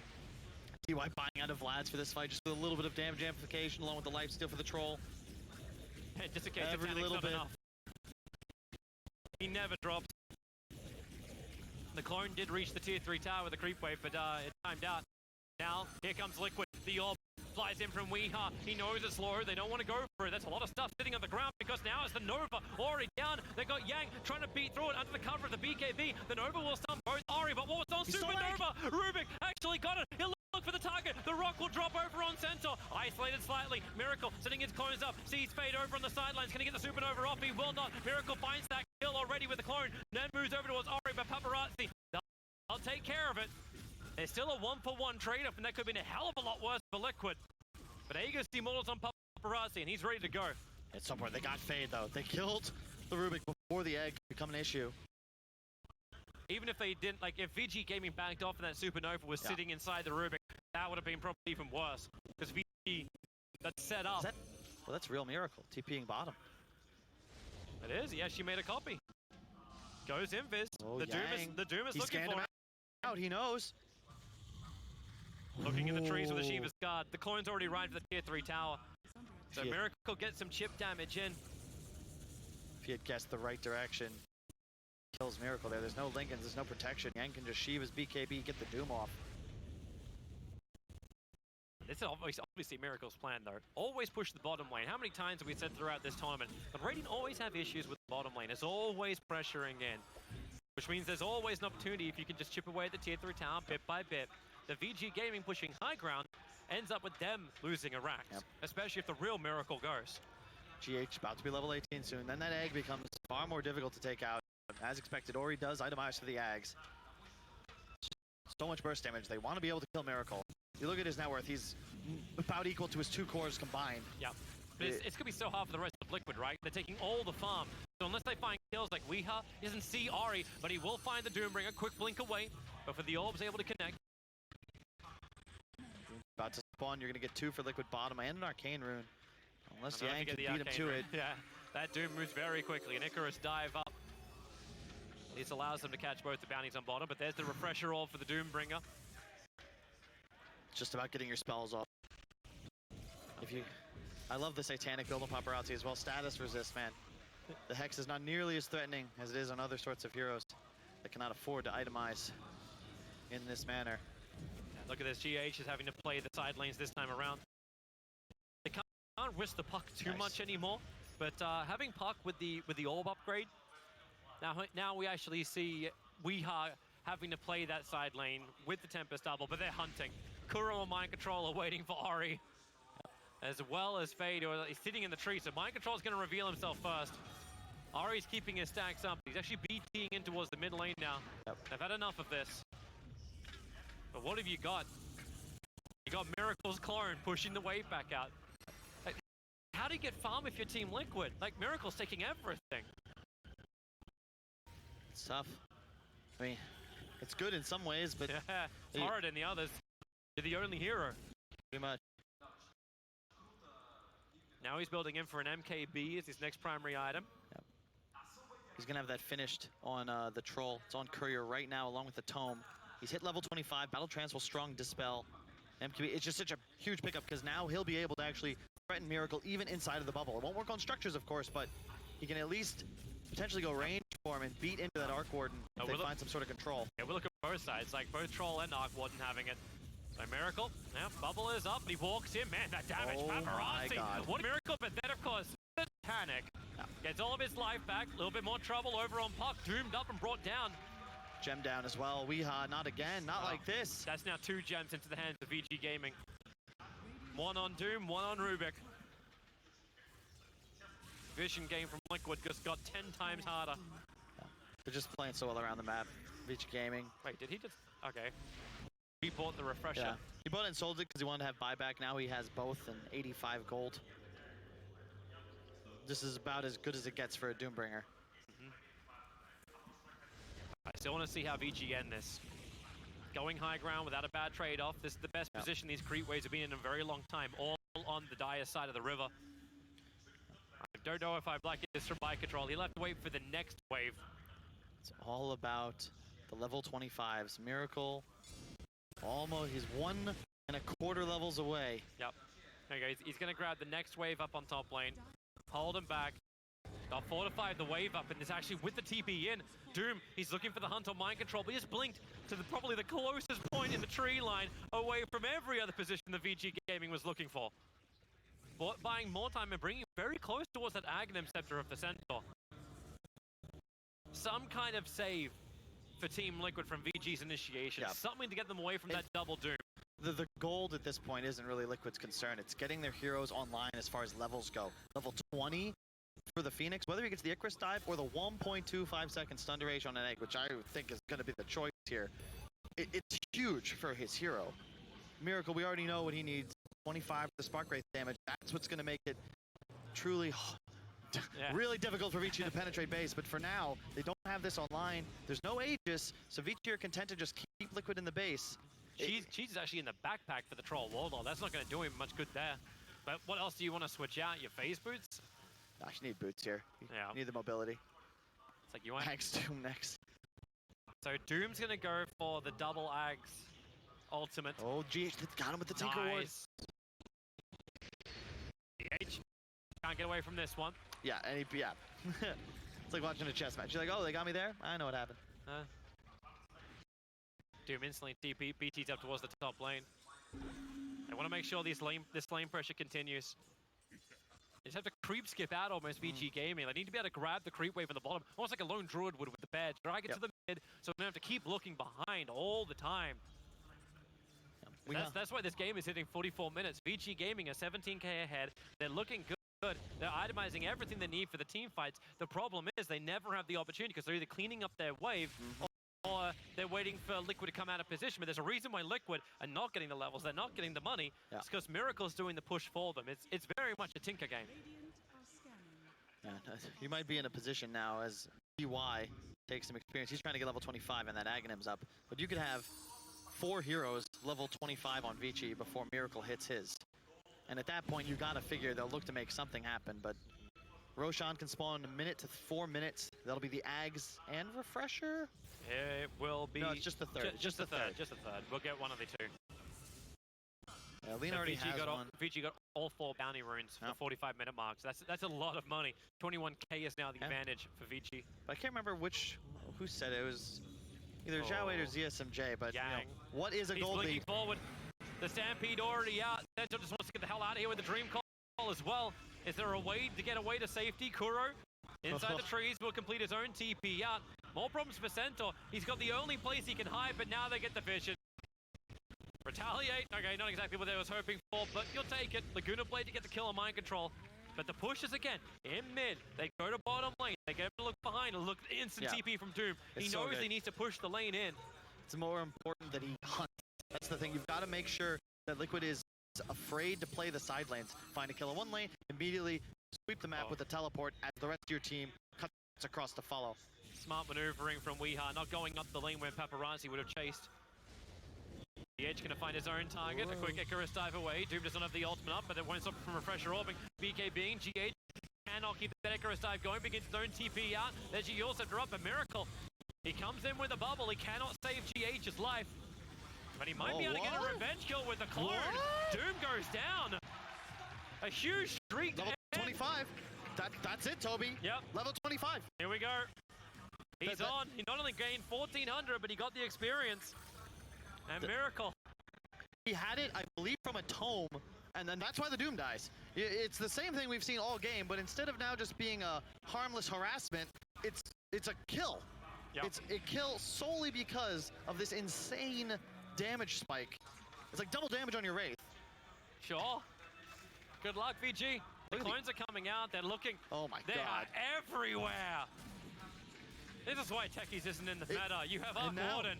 They jump forward, Fade. He's close, Miracle. He wants to go for this, but the clone will come in through the back line, looking for it instead. Dream Call, over out, maybe with a Spark Ray, send him up towards the air. They'll come down pretty hard with the Dream Call holding Fade there. He's protected by the Aeon disc.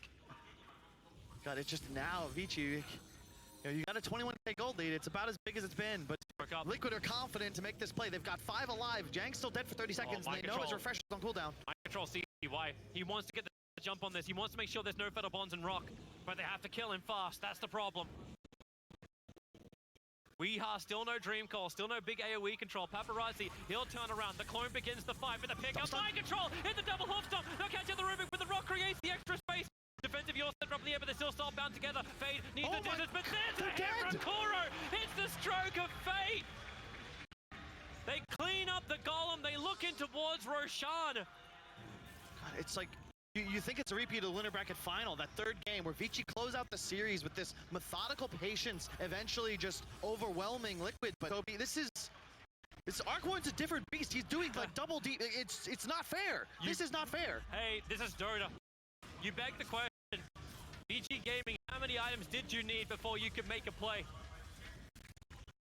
It's difficult against clones, you don't get that wrong. Mind Control, they're trying to finish this tier 2 tower. They've got it as well. The Arc Warden is inside the pit right now. They're still waiting for Roshan. How?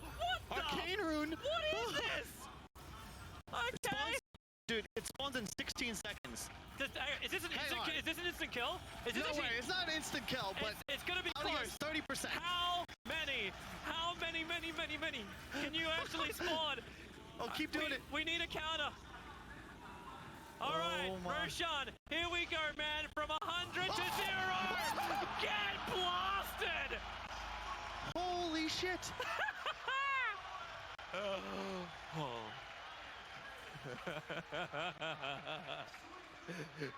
It's Dota. It's Dota. Don't you love some Dota? Refresher up now. With that went to the puck. You have double Dream Coil. The thing is, you can't run out of the coil, Toby, and by the time you do, your BKBs are faded, and Spark Rates. It feels like even though they're still 12k ahead, Liquid have just moved into a dominating position in the game. You have a Lincoln's up on the Centaur, so you give some method of preventing the Doom. There isn't much to cancel on the side of VICI. You had a 40,000 experience advantage for VG Gaming. This has made a downward spiral to about 25k. The gold is continuing as well. And VG Gaming, Kyle, I'm asking this question 50 minutes into the game. What do you do? Do you smoke out? Do you initiate? Do you actually try and fight this? Not anymore. Tony, you had that chance a while ago, but you notice how when they had their timing, like... They're going to disagree with you, Kyle. It's like we disagree with Roshan being one hit down by the Arcane Rune Spark Race. The Tempest double has already arrived at the tier 3 tower. No one's here to defend. If you want warning bells, it's ringing. We've got the largest spell in the world according to Shiva right here in Moscow. But look at Liquid, they're not in their base any longer. Because they have these talents online, they're now playing enemy high ground. This is the perfect spot as Dire side. Play the top shrine area for Radiant. Hi, Courier. Are you worth it?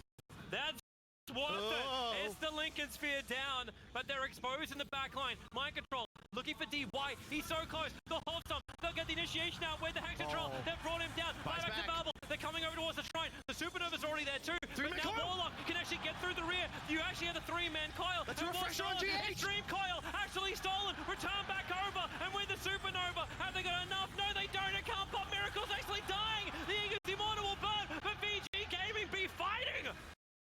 Push him back. DY's there to fight. They all got fatally bottled up. Puck couldn't do anything else either. Miracle. Yang's on the run back out. He'll go down.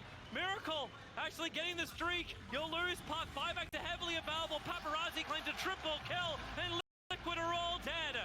Way too aggressive, Toby. GH, I love the second egg, but you can't do it in the middle of the fight. There were 5 VICI heroes alive, and you just go, just in. You what? But this is why VG wanted to come out. They smoke, they fight, Look, and they have to have confidence in themselves. But Miracle, he's got a whole bunch of raids, but these golems are immune. But then again, maybe Paparazzi is not as immune. The clone, it will die. Another one bites the dust. And DY had the buyback as well. So not only does he spawn these huge golems with spell immunity, by the way, because he's got level 25, hey, he respawns to drop more. Ooh, hello. Dragon Inceptor Phoenix now up.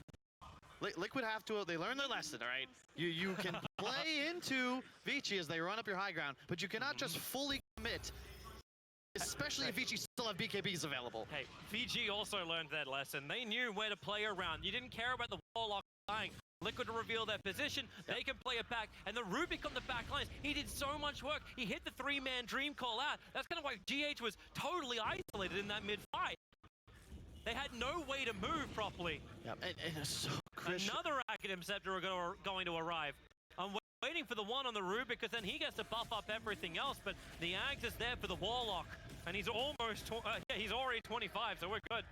And Kuro, that courier dead for 50 more seconds. He had a Lincoln's. As soon as he gets his, you have 2 available, and they can do exactly what they're doing now inside the base, which is just spamming on top of Miracle. Try and make sure he stays alive. Abyssal should be prepared on the troll. He's got a blink queued up on Paparazzi too. So buybacks are fantastic for VG. Yeah, they only have 1 down, so yeah, let's go for it. Name of the game, kill Miracle. Liquid, that sounds like a good keep game. Miracle alive. Sure.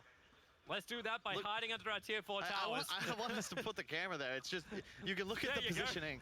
Under the tier 4s. Hey, do we have to move out? Let's do a perimeter check. Like, just how many of these spark rays? These are techies. If you like this, you like techies. I like this, Kyle. it's like a good hero version of techies, Toby. And it takes a long time to come online. This doesn't mean that you're going to increase your MMR. Refresher Doom available in 30 seconds.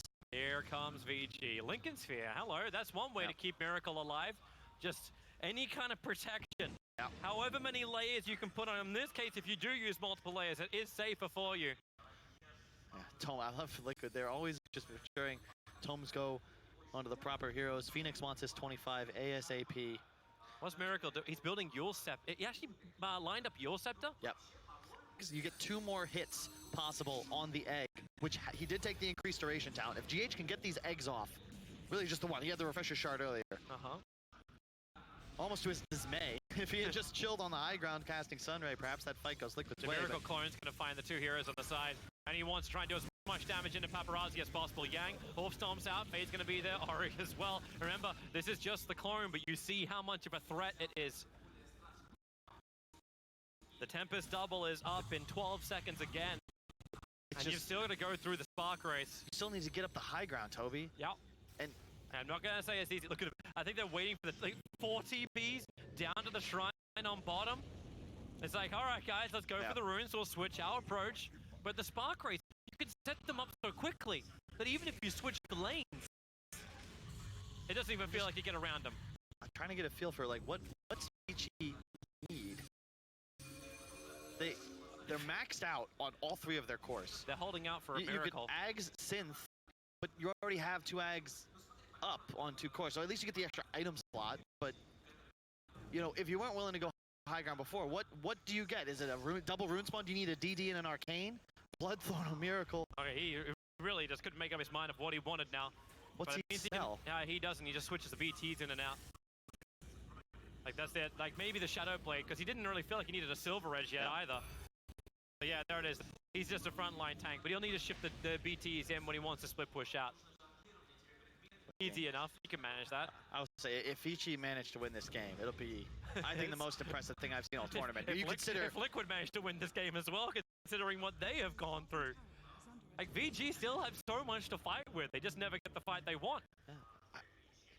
They're probably as confused as we are. It reminds me of the, what was it, like SFZ Cloud9 game Owen casted for like 3.5 hours? There's just a sniper with rapier in the base. This feels almost more annoying to try and push into. Hey, I wanted to see you on the front side. So, Kyle, please analyze this as the status quo remains the same for a very long time. But the thing is, people respond to incentives, Toby. Why would Liquid ever leave the base until they get an advantage? They don't need it. They need vision to win the game. Both sides. It's all about the jump. If you can get a Doom off on Miracle, you can find a way to blow him up. Just drop all your spells on top of the Arc Warden. That's how you're going to win the fight, but he's not going to let that happen. It's not even how you win the game. Like, okay, so you need to push while the buyback's down. Sure, 2.5 minutes, but Liquid have many different counter-push ways from a very long distance. Yeah, so how you can't go up. But the thing is, this game, it's tedious. Very tedious. But at a point, there's going to be a fight, and in 2 to 3 seconds, the winner of this game is going to be decided. Or at least the fight. We'll probably have a whole round of buybacks. Let's give it 3 to 4 minutes of a fight, because you do have like 10 buybacks that will be committed during that big engagement. And then it's all about who diebacks. Like that's how you lose control of this game. Lena, I mean, he got the synth upgrade, so now Ori was able to sell the Ags for Octarine. Has a Linken's as bot too, but what's next? Yeah. What more do you really need? Moonshard on the troll, like VICI, they're slotted. Yeah, they have extra items consumed. It doesn't get much better for them. You know what we actually need? We need a wave of flying couriers with Dacons on them again. Like, we need to put some level of efficiency into that. Bring it back. It was great. Wee's game wasn't ideal, and oh, what? Okay, I was like, all right, Wee's got the CPM talent, but he actually went Dream Coil Rapid Fire, and he's got a Daedalus queued up. Woo. Hello. So he can blink in, coil. Now they should get some damage out. Yeah, a lot of damage out. And you think about how much spread damage they already have. If the egg's able to go off, if you can just phase shift in the center of your coil and crit everyone for the 8 seconds that the coil's holding you in place, even through BKB. We got Roshan in 56 seconds, and this one will have eggs and available inside of him. Who does it help? You don't give it to Yang, you give it to Rubik. Rubik is actually the best scenario you've got. Or the Rock. You can get double golems down. If he's got space, he's got space in the inventory. He's still holding the cheat. He has an Ags. Okay, like the Ags has to go to Fade. He's the only one that doesn't have one yet. Doom and Lena have both synth already. I don't like Troll. I guess could get one, but you know what I like? It's like how all these different things have actually been added to Dota to allow us to have faster games. But there's also things being added to Dota to allow people to 8-slot. Like, these late games get crazy. So yeah, Liquid are coming out. The Arc Warden's under the smoke. He's got a clone pushing down the bottom lane. So again, split push pressure, but Liquid, they're here to check Roshan. He's not up yet. Elgato is currently the most valuable thing for VG Gaming, watching Roshan. There's your BKB. Got the Doom off. The jump forward, and with the Doom back, it means Icarus dive completes the whole thing. He actually goes for the refresher, so he can blink forward and finish off the Phoenix. Buyback is available. That is both BKBs on Yang, though, and now Miracle's Clone's gonna walk right up into him. Oh, man. It's just the clone. Yang, he's burned the BKB. Kuro protected by the Lincoln Sphere. Miracle trying to let the clone go to work. He's looking for any kind of pick-off he can. Already triggered off that Aeon disc. Paparazzi, he found Kuro into the back lines, but then Force Staff, they're out from Liquid, looking for the extra kite. Kuro, he needs the distance, and he's got the Bubble Boy. He'll be okay. The bottom lane is still pushing in. Watch that Tempest clone force VG into a position where they have to guess, like, do we... Actually, no, they're already TPing. Ori has to go down there. Roshan's up. The 60-minute bounty runes are up. Yang's got the ones on the bottom. I think DY will take the ones up on top of Paparazzi. How quick can you do Roshan? The clone's on bottom. It's pushing the tier 3 tower. VG have a choice. They're going for Roshan at the moment. They'll commit to it. Paparazzi has to. But smoke from Team Liquid. They come out once more. Roshan's already done. The tier 3 tower on bot is practically dead. Who gets the... So Yang's here on the front lines. Weeha, he just phase shifts, blinks away. The Shiva Scout won't catch anyone. Yang, he's trying to catch up to Weeha. Lincoln Sphere is protecting Weeha. Goes for the Infernal Blade. Lincoln's will now time out. And now it's time to build the wall of ghouls. Or send another coin down towards bottom lane just cause Ari problems. The gold lead is absurd, actually. 42,000 gold, by far the largest we've seen in this game. But it's less relevant because there's simply nothing that these VICI heroes can spend it on. Miracle really just doesn't care about Ari. Ari can BT back in again, so he's got no issues with this at all. I'm just going to read out some of the gold numbers real fast. Okay, Ori, 10,000. Yang, 10,000. Fade, 8,000. Paparazzi, 7,000. So, really, this gold lead's more like 6 or 7K. Obviously, they'll have buybacks galore. You know what? This reminds me of like, she's like, whose Dota is it anyway? Welcome to the show where the gold doesn't matter. Hey, maybe it does, VICI. They're knocking on the door now. They've got vision up on their own. And they won't be ready for this puck ultimate. The Daedalus is done. So if they get caught out from this, Paparazzi's the first one forward. It's only the coins. Mind control gets the hoof stomp. They want that extra time to attack. Even with the Phantom's Embrace, they slow him down. They just want to break him. But then Paparazzi, he'll burn off the Satanic. Mind control, Stampede away. BKBs have been burned. So even if Paparazzi does have the Aegis, he's got to be careful. They can kill him twice over.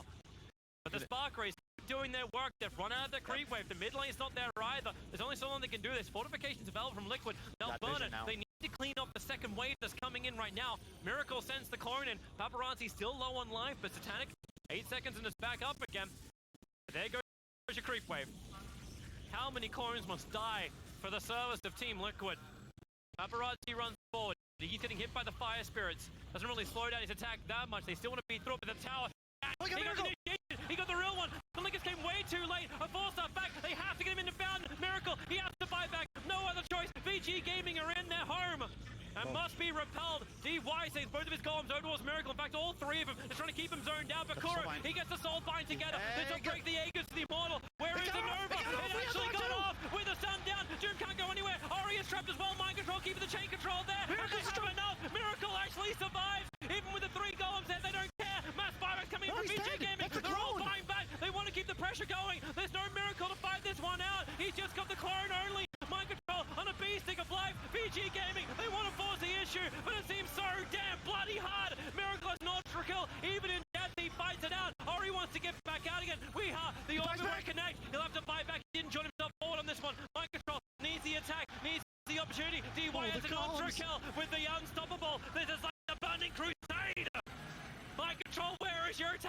Where is your stun? The Yorster sends him back up again. Mind control's now the one being attacked back at the base, but VG Gaming, they committed every single buyback they've got, and there's no one else to come back. It's literally Warlock versus the world. And he may go down. Here comes Koro, but he doesn't see him. He actually hits the stun though, inside the trees. The Glimmer Cape will wear off in a second. GH, he's got to check the trees. He's got to look for DY. Mid lane's being pressured in the meantime as well. They're attacking the tier 3 towers. Now, DY trapped down aiming. They are all gonna be dead if DY will finally bloody die. Weeha's going for the throne. He's TPing back. Weeha, what's Puck got? He picked up a Desolator. He's going for the Dream Call. He just wants to hit DY inside the fountain. He gets the kill. They're all down for the count. Liquid, they're gonna try and end this one. Buy back anything you've got. Get to the front lines. The tier 4 towers. It's a rug sale. They all must go. It was one attack, Toby. The Lina attack was mid-air. It would have killed Phoenix and Puck with no buyback. Instead, they're still alive, and they win the game! Team Liquid fight back and give us the decider. The last major for this TPC season. And we're going to try and end it in style. 2 amazing teams. Fantastic strategies from both sides, but only one can win that game. And it could have been either way. Oh my God, it's a... You can hear the crowd, man. They've been here all damn day. They've been waiting for something like this. Even with VP out, you're hearing chants going for both sides. VG and Liquid. Everyone's here to see some fantastic Dota, and everyone's got what they came for. And this is what I love about Team Liquid. I don't care how big your lead is. I don't care if they have to sit in base for 30 minutes waiting and watching. You need to beat them. They are not going to make those huge game throws. They're not going to make some game-changing mistake. They recognize what their win condition is. They Miracle bought back. They sat in base until it was back online. You know, I think in a very, very, very long time. Welcome back indeed to the panel. I'm sure our broadcast partner Twitch will be very happy also with the Game 5 to this Grand Finals of Epicenter Major 2019. I'm sure Toby and Kel are excited too. And then you guys, you thought you were done for the day. Yeah. We get an ultra kill on the Warlock. So close. We get 4 people dying to a clone of Arc Warden alone. I know. Speechless. Yeah. I mean, we're like, there's nothing like. We're going to start at the beginning, okay? Because VICI Gaming was winning that game, gods. They were winning hard. They had 40-something K. 43K gold! What is this? Dota 2 is an insane game. Do we even have to talk about the early game? Can we do? I mean, we can just spend these whole highlights, I'm sure, talking about, like, what do you do, though? Look, the first 45 minutes were pretty dull. Yeah. It was VICI Gaming get ahead, they get further ahead. There wasn't much fighting. It just felt like it's pretty much Arc Warden, right? Delay the game until you lose. Well, in this case, it plot twist. Like plot twist, man. We all thought that was the case, right? Arc Warden dying, buying back, dying again. But that pesky little clone, they just ignored him. I thought the one-shotting Roche was going to be the highlight of the match, and it would just be like, oh, they lost, but that was such a great, cool moment. But no, it got better. Arc Warden level 25. Did VICI just hit the point of, like, is it a tilt? I don't know. Is that the play? Do you all buy back when you kill the Arc Warden twice? That's definitely the play. He's the only one defending, But do you all really. TP directly right back into the middle of them all? It's hard to say without rewatch. Like, so much was going on. I can't say what went wrong, honestly. I was watching that fight, I'm just like, it's chaos. But I think when they, at least to me, it felt like they killed the Arc Warden. And there was still the rest of Liquid, of course, but obviously the Arc Warden has been the main focus for the past. They killed him twice, and 30 that minutes. one clone stays on 10% HP and just... Yeah. I think because they'd killed him twice, they just didn't really address the clone. They're like, okay, now let's look elsewhere, but... They just got all hyped on the GG. It was so chaotic, though. I don't even know if all the damage came from him. Was it maybe Puck hitting No, I them feel like it super was, hard, or- there was all kinds of spells, right? Yeah. Like there was a good egg that came out too to help the control, let the focus on Lena for the first kill. Because of course you're just tunnel vision on this Arc Warden, and you finally get it, and you think the game is over. Yeah, We've done it, we've won. That poor Warlock, just surviving through all of that. He did his best. He did actually so much work in that fight as well. Crazy.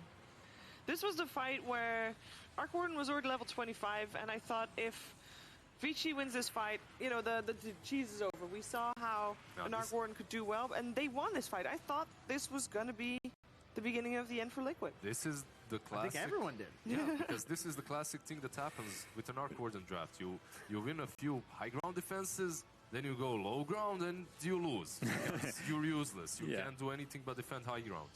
And that was also the case this game, too. Here it is. It looks like defending high ground is the way to win. They won the game without ever having to push. Yeah. So Yang was the best hero on the Radiant, first off. Yang was Let's an just see- amazing let's just see player what this happens game. here to Miracle. Right. So he's dead once, he's bought back. He's back in the Fountain. He's got 3 goals, just run at him, all match commune. Right, he goes here, he dies again, but he kills the Doom first. He's down at rocks. Troll goes ham. Everyone's buying back, and where do they TP to? He ignores the clone They with all those come rocks. right in. They all ignore the clone. Well, it does go invis. Okay. But only for a second. And the clone's just sitting in a bubble, killing everyone. Yeah, it is Miracle, just destroying them with his clone. This is just... Look at This game is amazing. the That's all. cameras as well, by the way. Yeah. Ultra kill for Warlock. Games like this, I mean, Dota's been around a long time. Even before Dota 2, there was Dota 1. It is a timeless game that will exist 10, 20, 30 years from now because of just how unique it is, how new stuff is being discovered constantly. Iceberg does such a great job balancing the game, and you get beautiful games like this. Dota is the perfect game. We also killing Warlock there in the fountain with his ult. That was a hype play, recognizing the TP home. Yeah. And the GG is called. I mean, Meteor Hammer's bought sweet, sweet relief on their faces. Miracle's hands, I'm sure, exhausted. Man, After you need a break time after of that. spamming some wraiths. You need a break after playing this Arc Warden game. Yeah, you're an Arc Warden spammer. You know, you've done your time, haven't you? I'm nasty like Yeah, that. yeah. That means Numbers. Numbers, yeah. I mean, we can talk about the numbers a lot. I will talk about some other numbers because I think this is the this major is now joining all the other majors that have 5 games in a grand finals. There was only one exception. That was the Disney major. That have 4 games, I think. That sounds right. Yeah, it was right. I doubted myself for a second, but yeah, 5 games. So what you're saying is they've improved now, making it to the 5th game for Liquid. Okay, well let's be real here. 80,000 heroes. They were losing that game hard. Does not matter. If we're taking away the last 5 minutes of that game, Liquid lost. The throne wasn't dead. That's not how it works. Yeah, the way it works is Trent gets another red X for his prediction. Yeah. I don't care how the game went. Trent, you get your X. Nothing can stop it. I am It is too inevitable. powerful. Oh, man. I'm just. I can't believe that's all his hero damage is only 80k, honestly. I guess they didn't run through that many at Only the end. 80k? Well, did you see the rates? He I mean, was he had to hitting make up for an entire team. Sure, but he was hitting creeps for the first 45 minutes of that game. It was all everybody delaying game. Oh, they only need to delay for the Arc Warden to get fat, and maybe then they have a chance. That was basically I know, they the were whole making story. up a talking point. Yes. You know, they didn't believe it. I could hear it in their voices. They're like, well, maybe in the 25 talent, that'll be enough. Just buying time for the Arc Warden. Works. Toby's been being the Kyle. You can't call games until it's over. You got to stay optimistic, and this is why. Yeah, this is why, for sure. That's insane. Also, this guy with his puck. Yeah. Going for that talent. I heard he was pubbing it out a little bit. And clearly the lab did him quite well here. I mean, Daedalus, Mjolnir, Desolator coming to your pubs, boys. They greatly improved that talent. There were some changes to it recently that made it much better and actually playable, and obviously proved it there. I mean, we talk about we has cheesy heroes, but even cheesy builds. I still remember when he was on DC, he did a Mjolnir Invoker build. Vanguard Crimson Guard, Yeah, I know. It's like, well, this guy comes up with some bonkers stuff every now and then and wins with it. Makes it work. It's great to see. I heard he got yelled at for that game. He never built that was Vanguard not appreciated by Misery, I believe. I don't think he's getting yelled at for this one. Tell me though, I mean, I'm kudos for Liquid for pushing through and for realizing their win strategy right there at the end. VICI Gaming messed up. They should have killed that clone. Isn't that as simple as answers? Like, they messed up. They had multiple. I think they probably need a better reset, is how I would put it. Like, I don't know if you have to all TP directly right back in on the golems, like the second you all buy back. It felt like there was no coordination. I saw Troll or someone was coming from the bottom. Like, there was some. They were waiting for it to disappear. They were like, all right, this is just a clone. It's gonna time out any second now. Let's just leave it and deal with the rest. And the clone just kept on hitting. It never really timed out. Just destroyed them. But they had multiple timings that they missed. They had that 38-minute mark when they had the Aegis, the first Aegis, I believe. Not the first, but they could have ended with it. They didn't. They didn't. They get the tomes on minute 40. They get more levels. Their patience was punished, I guess, right? They didn't take advantage of the first buyback from the Arc Warden. I mean, to Liquid's credit, they just didn't leave the base. So why would you go high ground? Because it goes both ways. It's like, well, I don't want to go up there. It seems like a scary place to be. Like, this is how you win with Arc Warden, though. You just defend forever. You don't leave the base. There's not much early mid-game presence from this hero. It's maybe you push out some lane, send your clone to a fight with your team, but you're playing to get 6 slotted. And with Liquid, well, that worked here. Who are we to judge? I mean, it worked. It was a winning strategy. They won. They pushed to a 5th game of our grand finals. You guys want to take a little bit of somewhat of a breather? Oh, I feel like they're going to be taking a long breather. I feel like we're going to be back. Well, we're not going to go away. Oh, don't good. worry. I had a feeling that was the case. Because you guys have been sending in pictures throughout the day. And finally, we're going to see who won. So finally, Trent, he's heard me ask for these pictures every single day, but he's never actually seen some of them on the broadcast. So we're going to treat him to the 5 winners of today of the contest of how you guys watch Epicenter. And it's number 1. We get a cat picture. Oh, I like this cat. He's so cute. You're into cats. Dude, that's a cute looking cat. It is a cute looking cat. Of course, all cats are cute. What am I going to call someone's cat ugly? Tweet me. What's he holding? Oh, there we go. I'm ready. Lifting. Ready to carry. I'm Oh. sorry. I think Miracle has still got that position on lock at the moment, especially You after got to that hit up game. that theater mode. Look at all that wasted screen. I mean, chat, screen, that's all you need. What is all this theater other... mode. You just press F11. I You'll don't be know, man. fine. I saw Liquid in the gym. That's a pretty small weight for them. Fair enough. No, there's the support. That one came a little too late, unfortunately. Yeah. It's a shame. Virtus Pro. They are rooting for good Dota as Oh, well. we have though. another dog. Another dog. Pugs. What a cutie. See, they've got it right. That is theater mode maxed out. Yeah, theater mode F11. Perfect. But from that That would angle, can judge you really everyone. read the chat? You can see the faces. That's all that matters anyway. Yeah, isn't it? it's just about seeing it scroll really quickly. Even if you Yeah. can't read it, it's still part of the entertainment product. The experience, the collective. I Yeah. swear I spent reading the chat like 65%. Like, And watching the other 35. Yeah. Yeah. Should try that for the paneling. And our last one. This is not just a cat. This is a kitten. Looking for a new home. Oh, it's a stray. There you I go. found this stray kitten is late at night. Gonna take it to the vet tomorrow. Aw. Oh, but he didn't say where you Where? were at. Well, I guess hit him up on Twitter. Oh, it's us. Oh.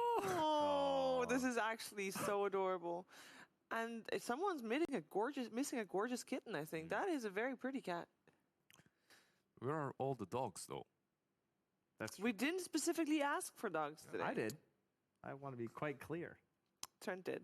Yeah. You Thank you. missed out on the But other I'm not day. getting anything I asked for today. Yeah. So. Where's Cap's tweet? I feel like he got robbed of an I Arcana. know, one of those days. But I'm well, sure. they only like every time you don't make it, it starts anew. These were all the tweets from today. So Cap tweeted only once, and that day he wasn't the champion. Cap's still So recovering from the other day. Yeah. you can go back in the Twitter feed and check out PG-13. So grand finals, game 5. I can't believe we're at this point because it just didn't look like we were going to be. We had this whole thing planned out for finals bit, but we're in for a game. We are going to have a little bit of a break.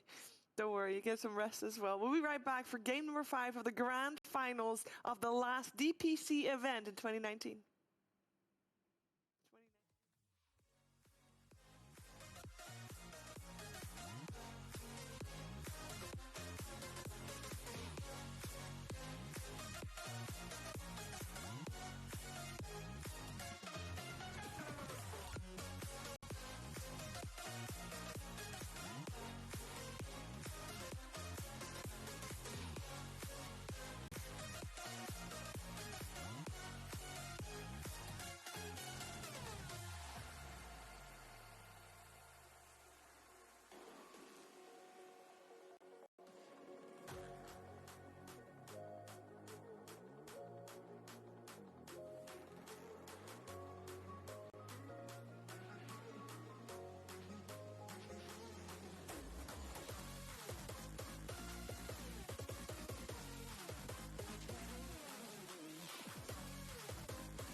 got 2 teams, and we have 1 game. That is all there is. The whole world is looking for the next Iron Man. I don't know if I can live up to that. I don't think Tony would have done what he did if he didn't know that you were going to be here after he was gone. We have a job to do. You're coming with us. Can you give that to MJ in case something happens to me? Nothing's gonna happen to you. You got this. Stark made you an Avenger. The world needs that. Gen, a TA, and an IO, and there has been a strategy that has worked. Keep that. Stick to the formula. Yeah. Stick to those 3. Definitely. You know what the problem was? Is they were looking for the Weehaw cheese. They just didn't think of the miracle cheese. True. You know? Yeah. 2 cheese. Yep. And it wasn't. It was picked up in that second pick stage as well. So that perhaps also maybe it would have been something they would have banned, but probably something I could see that being a second phase ban. You know, it's just a very obnoxious hero. At the same time, it's so unlikely you're going to win a game like that. Like, you can't count on level 25 Arc Warden carrying you because before that, the hero really didn't do a whole lot. That was like the 1 in 14 million. You know, you're not seeing that game ever again. So I think we which let is it a go. good thing. Now you let the Arc Warden go through definitely. Maybe last ban. Maybe. Maybe it's last a perfect Arc Warden game. Okay. But that was like a perfect Arc Warden game right there, and was it though? Because it didn't look like it was going too hot. Disregarding the last 5 minutes. He won. That's what I mean. I would they say won twice today with Arc Warden. Actually, they won versus the Terrorblade. I take that back.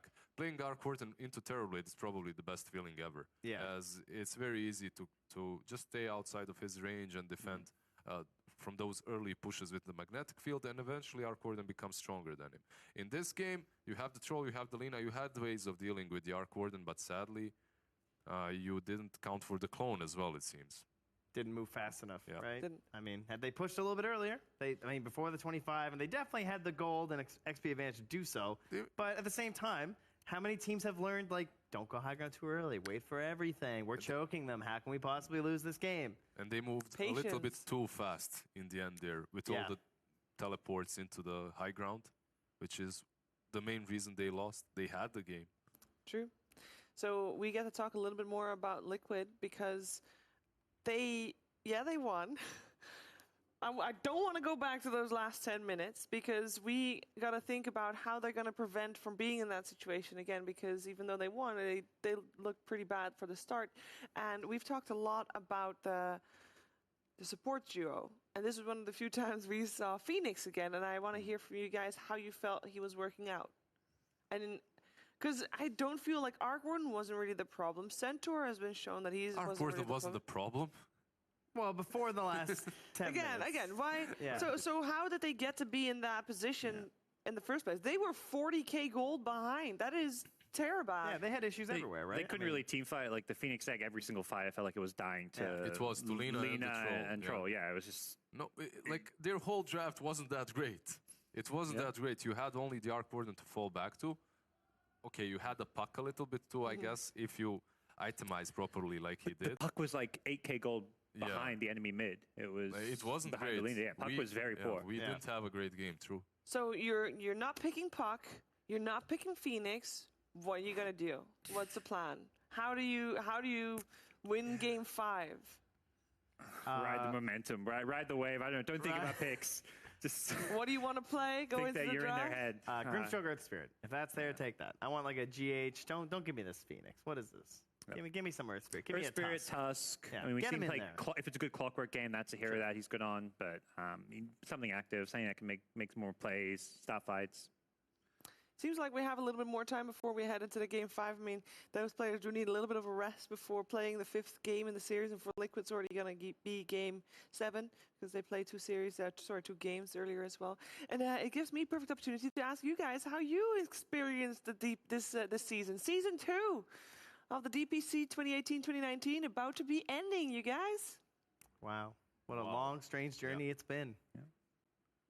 What? That's it? You got it? It's been great. I was trying to do like a yearbook, quote leading kind of a deal. It's been great, guys. What a wonderful time. It was fun. So glad we're graduating. We'll see who makes it, Only one thing matters. I wonder if we've all qualified. Did we get enough points this year? That's when we find, yeah, whether you passed or failed all your exams. We don't get points. What are you talking about? If only. You don't think there's a DPC leaderboard at Valve where they just move the talent up every time? Be like, oh, that wasn't a very good cast. Down you go. Oh, another wrong prediction on the panel. Let's move it down a bit. What if that was the case and the points would be public? We'd have a Liquipedia with rankings of the teams, rankings of the talent. Oh, it's probably for the best. Let's talk about the season itself then, because it has been the second season of DPC. It's a little bit different from previous year. I think this is a good thing. Parker, I saw this morning you already said something that you would like to see a portion of the TI prize pool seeded into the DPC rankings list. Oh yeah, yeah. I mean, because you have like these last tournaments where like know Secret and VP is so close, first and second. It's like end of the day, it doesn't matter whether you get first, second, third, or fourth in the rankings. So that'd be a cool change, I think. You know, have some % of the TI money going to teams based on where they rank. Too, and then I thought, oh, but what if you could like make it heavier at the how do I get more money to the bottom half? Because as much as I want to reward the person who came first, you know what I mean? No, but it's making it so like what happened last year, like OG1 TI, fully deserved. They were the best team at that event. They took away so much prize money, whereas all the other teams at minors and majors took way less. So like it would be so good also to be able to take that money and perhaps send it to the lower tiers, the tiers that perhaps I was playing in tier 2s and tier 3s, right? You're Why playing. Why not send them to the talent then? Come on. Hook us up. He's covering himself both ways. Yeah, true. No, but seriously, it's very difficult. I see a lot of my friends either quitting or finding side jobs because it's very hard to sustain yourself while you're playing in tier 3, let's say. You get the salary from your team, but it's not enough if you aren't winning tournaments, and you aren't winning tournaments. Would you give money to qualifiers? That would make a lot of sense, definitely. I think it's been a fun year because we went to like some, kind of cool places like, KL, Sweden. It felt like there was a lot of different locations for Dota. I know the talk is North America didn't get any, but most of the majors and minors were in different places. We had one major in China, one in Southeast Asia, one here in Russia, 2 in Europe. Paris. We never had a Dota event in Paris before. That was awesome. We did not. And also, Europe is the strongest region in Dota 2, and this list of 12 DPC invites has proven that. So, they're deserving of 2 majors. It was a very top-heavy year. I mean, in the discussion of who is true tier 1, I mean, how many teams are we putting in there? It's been like VP Secret, and then they're the only 2 I feel like locks. They are my tier 1 teams. You cannot argue this. Yep. Is that it? Is there anyone else who can be just inarguably absolute tier 1? VICI, if they win this, maybe? I think LGD and EG. LGD have been top 6 at every single major. Yeah, super stable. See, now I'm okay with calling them tier 1, but I feel like the community at large has a very strict definition of tier 1. You've got to win or be in a grand, because they haven't been in a grand final, right? Exactly. Yeah. How about EG? I know it's a meme they came 3rd, but they did come 3rd in so many events. And they won a big non-DPC event, probably the most competitively stacked non-DPC event in Birmingham. So they didn't win that one. I think looking at that top. Oh, sorry, they got second in that one. Yeah, we're talking about it. They took Close 2 games. Close enough. Look, in my book, they won. I know it. That's what I meant, guys. Yeah. Wow. That's okay. NA bias is unbelievable. Even makes up victories. You have to make up victories. Yes, anyway. Look, if I say it enough, I would still call them tier 1 though, tier 1, because they have been on top for so many times. Sure, no championship. I don't think that changes much. I do think that if you're gonna, I think that then Secret and VP are not tier 1. We're gonna call them S tier. I know I don't like using that, but we can use that for those 2 because they are. Okay. Done. Best of the best. Best of the best. Will Secret perform at TI though? Well, probably not. Same thing probably for Virtus Pro. I'm not gonna lie. That seems to be their crutch, and we gotta have it from people that don't. Well, that perform better under pressure, and I think that is something that's very difficult to train for. Right? That you're only gonna have 1 TI a year. And I think because you choked last time, you have a higher chance of choking the next time too. And we talk about how there doesn't feel like there's a lot of pressure as the season drags on. So then you hit peak pressure. Right? Yeah. Is anyone going to choke in this Game 5, guys, as the draft has started? I mean, VICI maybe tilted a bit after last game, but they open up really well though with the Warlock and the Mars versus the Centaur. Yeah. Like with the arena. We said this a couple of times today. The arena is pretty good versus the Centaur, right? Yeah. Oh. What do you think of the Warlock over the Grimstroke? I think it's the right call. I mean, they obviously almost won that last game, but it does leave Grimstroke Centaur available if Liquid want it. I believe they... Oh, they go with the Oracle instead. Dispel for the Fatal Bonds. Decent range for saves. Maybe you'll be outside the arena and you can help somebody or glimmer them. Opens up some cheesy picks that you can think about with Oracle. I mean, Arc Warden insta-ban. Yeah, that's the way to do it. Like, even if you think the hero is not good and you know 99% you should have won last game, you still ban it. He's reading the room. He's like, I know what you guys are all thinking. I got Remember, if they played Game 5 a week from now, he'd be like, okay, we won't ban it. But because they're playing it right after that Game 4, yeah. If you remember the booth last time, someone was singing. They were singing. They were singing. They were even dancing a little bit. Is that what did them in? It was the singing.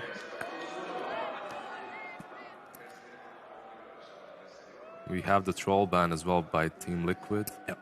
So and the Medusa one. Yeah, the big go-to cores that VICI Gaming like to play. No 4-position snagged yet, and this is, I think that was the big talking point earlier. The Phoenix didn't work well for Liquid last game, even though they ended up winning, and we always want to see Fade playing something that can be very active and involved. Shadow Shaman's still in the pool. That's been a common go-to with the Mars. Shadow Shaman, Rubik, as well as the Earth Spirit. So across both teams, you know, a lot of these more common picks. There's also still the Darkseer Spirit Breaker, but we've obviously gotten our Mars and our Centaur and an Oracle, so we don't have to worry. I just feel like we don't get Spirit Breaker without Darkseer, so I think we can remove that for. Interesting. This Oracle pick is very, very peculiar for me because you're not going to see the Bat or the Darkseer from VICI Gaming, so it's not to counter something. They're setting something up instead. Maybe like a Death Pro. Oh, Death Pro is banned would by be Liquid. good. Yeah, it was my thought too, but it's banned in the first stage. This could be the first time Life Stealer slips through the second ban stage. That's been banned all the previous games. Yeah, exactly. Team Liquid didn't ban it out. It's one of those heroes that can fare well versus the Centaur in the lane. What do you guys think is Paparazzi's Game 5 hero? I feel like he's not a guy to me that has these like signatures. I think Troll is probably the closest thing to a signature, but banned out here. Yeah, not really. I mean, he's always been that flex carry. He used to play a lot of the mid lane. He'd swap around a bit. Yeah. Went through a big faceless void period. Yeah, exactly. I was just thinking the same thing. They ban out the Knights themselves and they pick up the Rubik again. Yeah, they've had a lot of success with this Rubik. So. Fade this tournament has been on absolute fire, and Rubik is definitely one of his best. What was the stat? 17 wins in 20 games. Yeah. Even last game, like he was stealing so many big spells, like stealing Dreamcoil and stuff in fights. He is incredibly impressive. And last time, the upper bracket finals when they met, it was his Rubik against the Magnus of GH, and GH did not have a game whatsoever. We saw actually in this series Earth Spirit versus Rubik and Warlock before, right? And Earth Spirit, was it Warlock and Rubik? I believe so. And Earth Spirit crushed them on the side of VICI Gaming. Yeah, I mean, Earth Spirit's so good versus these two heroes. That's why I won it last game. But obviously, it worked out anyway for Liquid. But Rubik, you don't get a good steal from Earth Spirit. It feels terrible. And then Warlock, of course, you just want to force pressure onto him in the back lines. And you're so tanky that if they turn to fight you... Ooh, they take the Morphling. That's the hero that is they've been banning out. Actually. It's a bit of a block pick as well. That's a Game 5, right? Yeah. That's a Game 5 right there, I agree. It's better when Earth Spirit's on your team, so you can make all the remnants for him. But not going to be very useful in this case. Oh, okay. That's instantly an answer to the Morphling too. That's the highest percentile difference, I believe, in terms of like pubs. It's like a 5% gap or difference in terms of win rate for Morphling when he has to play against the OD. That's quite a lot, actually. Yeah, I mean, you get ulted and you die. You know, you do not like to build int. You'll have to adjust your build, like Mantas and Scotties, to try and keep up.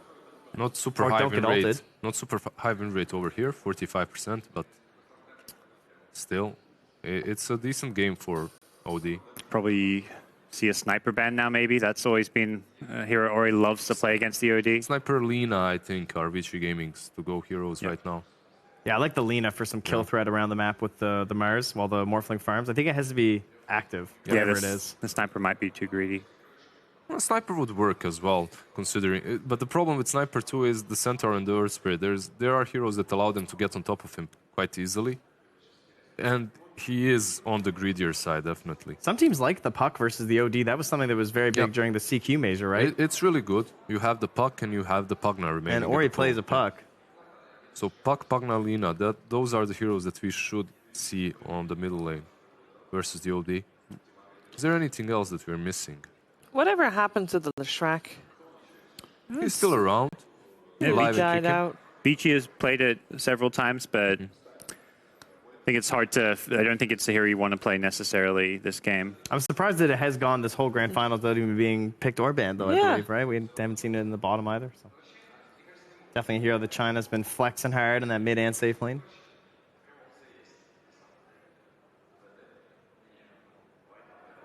Is there any chance we see a cheese pick from Liquid? Like, could they do a OD safe lane and pull out the Meepo or something? I mean, along those lines. Then it would be a miracle OD, though. It'd be kind of weird. Yeah, I mean, he's played the hero before, I guess. Like, more so when he was a mid laner. It's not the worst Meepo game. Fatal Bonds can hurt you, but you play so fast early on. If he misses one golem, you just win. Wow, that was a chant. He's in it. Yeah. Pugna is not in it. Okay. Pugna's So not even in with it. all the catch they have, they still ban the Pugna. That's kind of interesting. Yeah, Pugna is just very good versus the OD. And it would give them some push, which would put the Spectre on the timing, right? You would have to come online a bit sooner. Now the sniper feels pretty bad. Yeah, definitely. I think I don't think we're passed on that Drow one. Spectre or Drow Sniper or anything now, eh? No, you have the Puck and Lina, right? And perhaps something like a Brood to just go ham as well on VICI Gaming. Do you think they need more tower pressure? Like, do you think a Puck would be too slow to close out this game? It's a counter. It's a lane counter to OD. Of course. And I guess Morphling can scale well enough versus the Spectre, but it's Spectre, right? So, yeah, I would like to see some tower pressure too. VICI Gaming, when they won the major, they did have that Brood one game. And this game, like, only the Centaur would be able to lane versus her, but that would completely shift lanes of Team Liquid. Yeah, and their They side go with lanes the are Lash. fine. And You're All right. welcome. There you go. No problem, Sheaves. all right, well, with that Sheev's got Leshrac this. pick last year for VICI Gaming, I'll throw it over at Sheever. What do you think of that last pick, and who do you think's going to take it? I think VICI Gaming is actually going to take this game number 5 because they have RTK to make sure that they do not tilt, and I think they are the better squad at the moment. Wow, excellent reasoning. And as the host, I won't predict and curse this game. Lizard, what about you? I'm going with the tilt. I'm going the opposite direction. I'm going with the tilt. Even ROTK cannot stop that after that Arkwarden game. You're playing versus OD and Spectre. This game is going to go late, and Spectre is going to go ham. So suave and insightful. Gods on the end, my Australian mate. What do you think? Well, Mr. Canada. Why do you start shouting? Well, I wasn't very Canadian. I mean, That's what Australians do. They yell. we don't get loud that loud. Maybe yeah. after a few punches. I don't know what you're on about. Anyways, I'm going to go with VICI Gaming as well. I think they've figured out the way to shut down Miracle with some of these aggressive lanes, put him under a lot of pressure, and catching up defending high ground with Spectre, not the same as Arc Warden. I don't know how to handle off Sheever. I was going to ask you to do it. You sure you don't want to predict anything for the final game? No. It's probably for Shaking the his best. head, he's like, save me. I will save him. It is game 5 of the grand finals here in Moscow for Epicenter 2019. Toby and Kyle, make it a great one. I'm going to contradict Gods' logic. This Australian's going to get loud.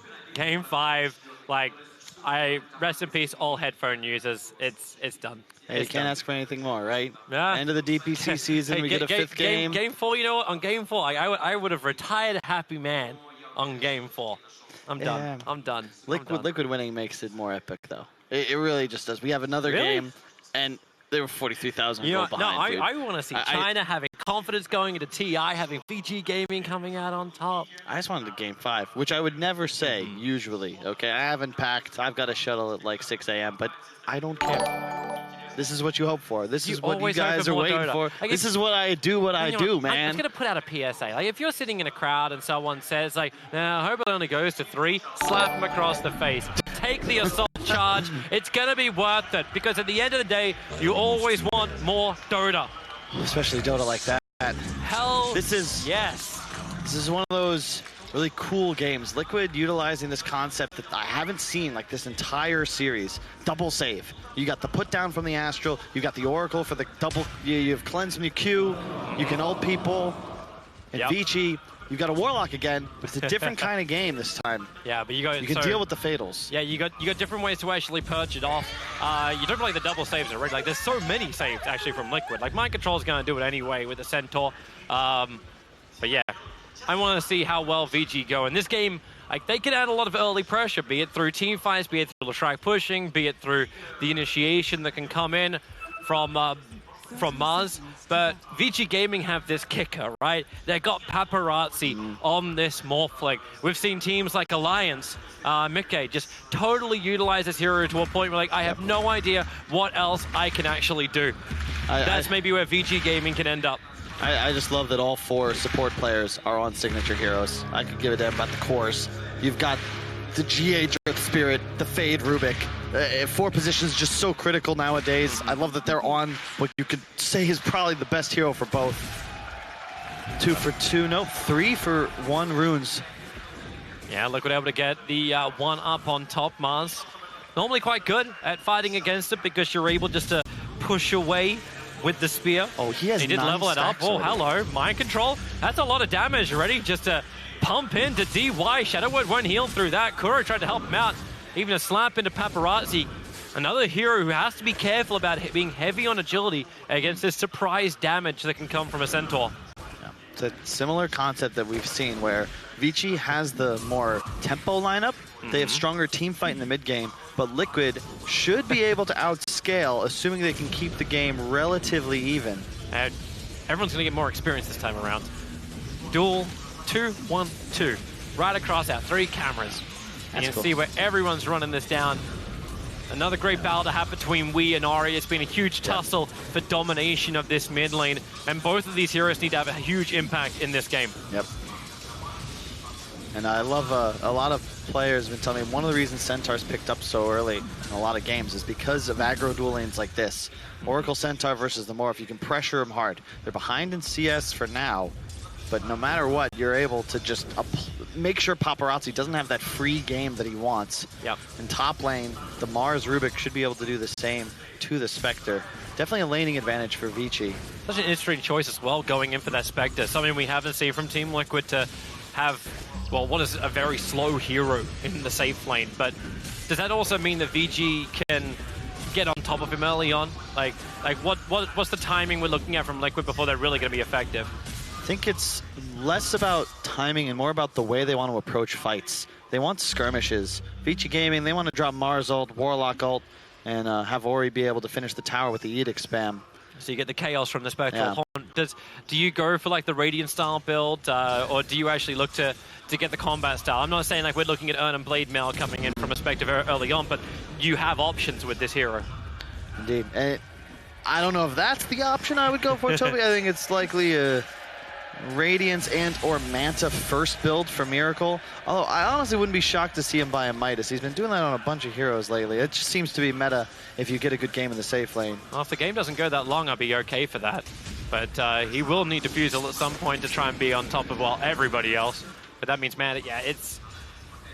Mid lane, there's a someone haste. still needs to deal with a Leshrac that's not just the OD. Weeha's going to be okay back behind the tower. Courier's bringing out a fresh salve for him as well as the completed null. On bottom lane, Hoof Stomp, follow up, Mind Control, there's that heavy damage, Paparazzi! Ooh! That's Oracle Centaur for you. They were level 3, that was a kill. But this is Warlock Morphling. I'm just gonna like go straight into Agi, and all of a sudden my life is back again. Cleanse it off. Yeah. No bust for you.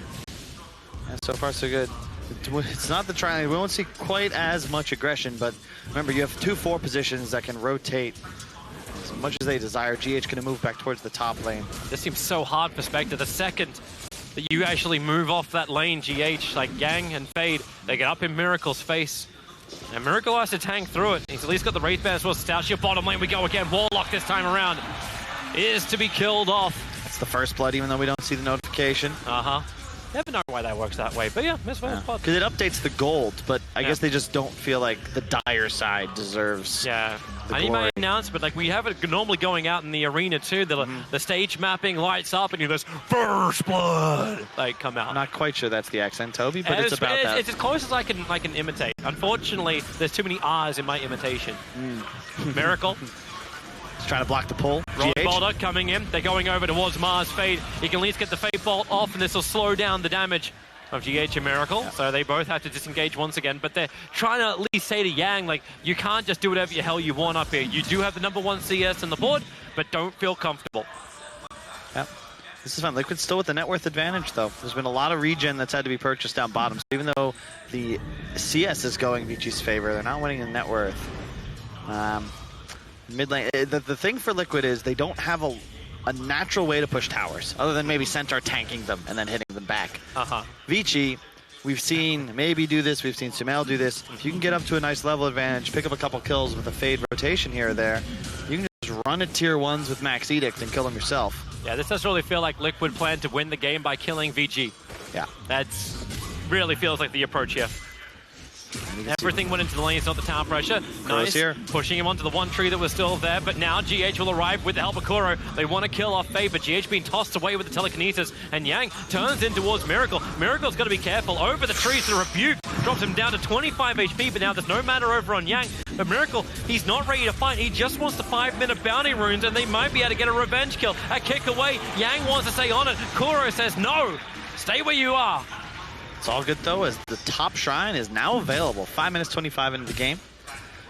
Just some harass damage. I like the move from Kuro here. He gets Mind Control into a position where he's strong enough to backlane, as we see here. And Mind Control actually got both of the bounty runes on bottom as well. Yeah. Keep that in mind, that 3 of the 4 bounty runes have been collected by Liquid, and the others just sitting there, like, appreciating in value. It's super important that you get Centaur into the lane. If you let Morph free farm for a couple of Wraith Bands, he's no longer really able to play Dota, but as you can see, MC, there's no, Rubik can rotate, sure, but it's the Leshrac or the Mars that would be able to set up the kill on the Centaur, and they're just not really looking to rotate yet.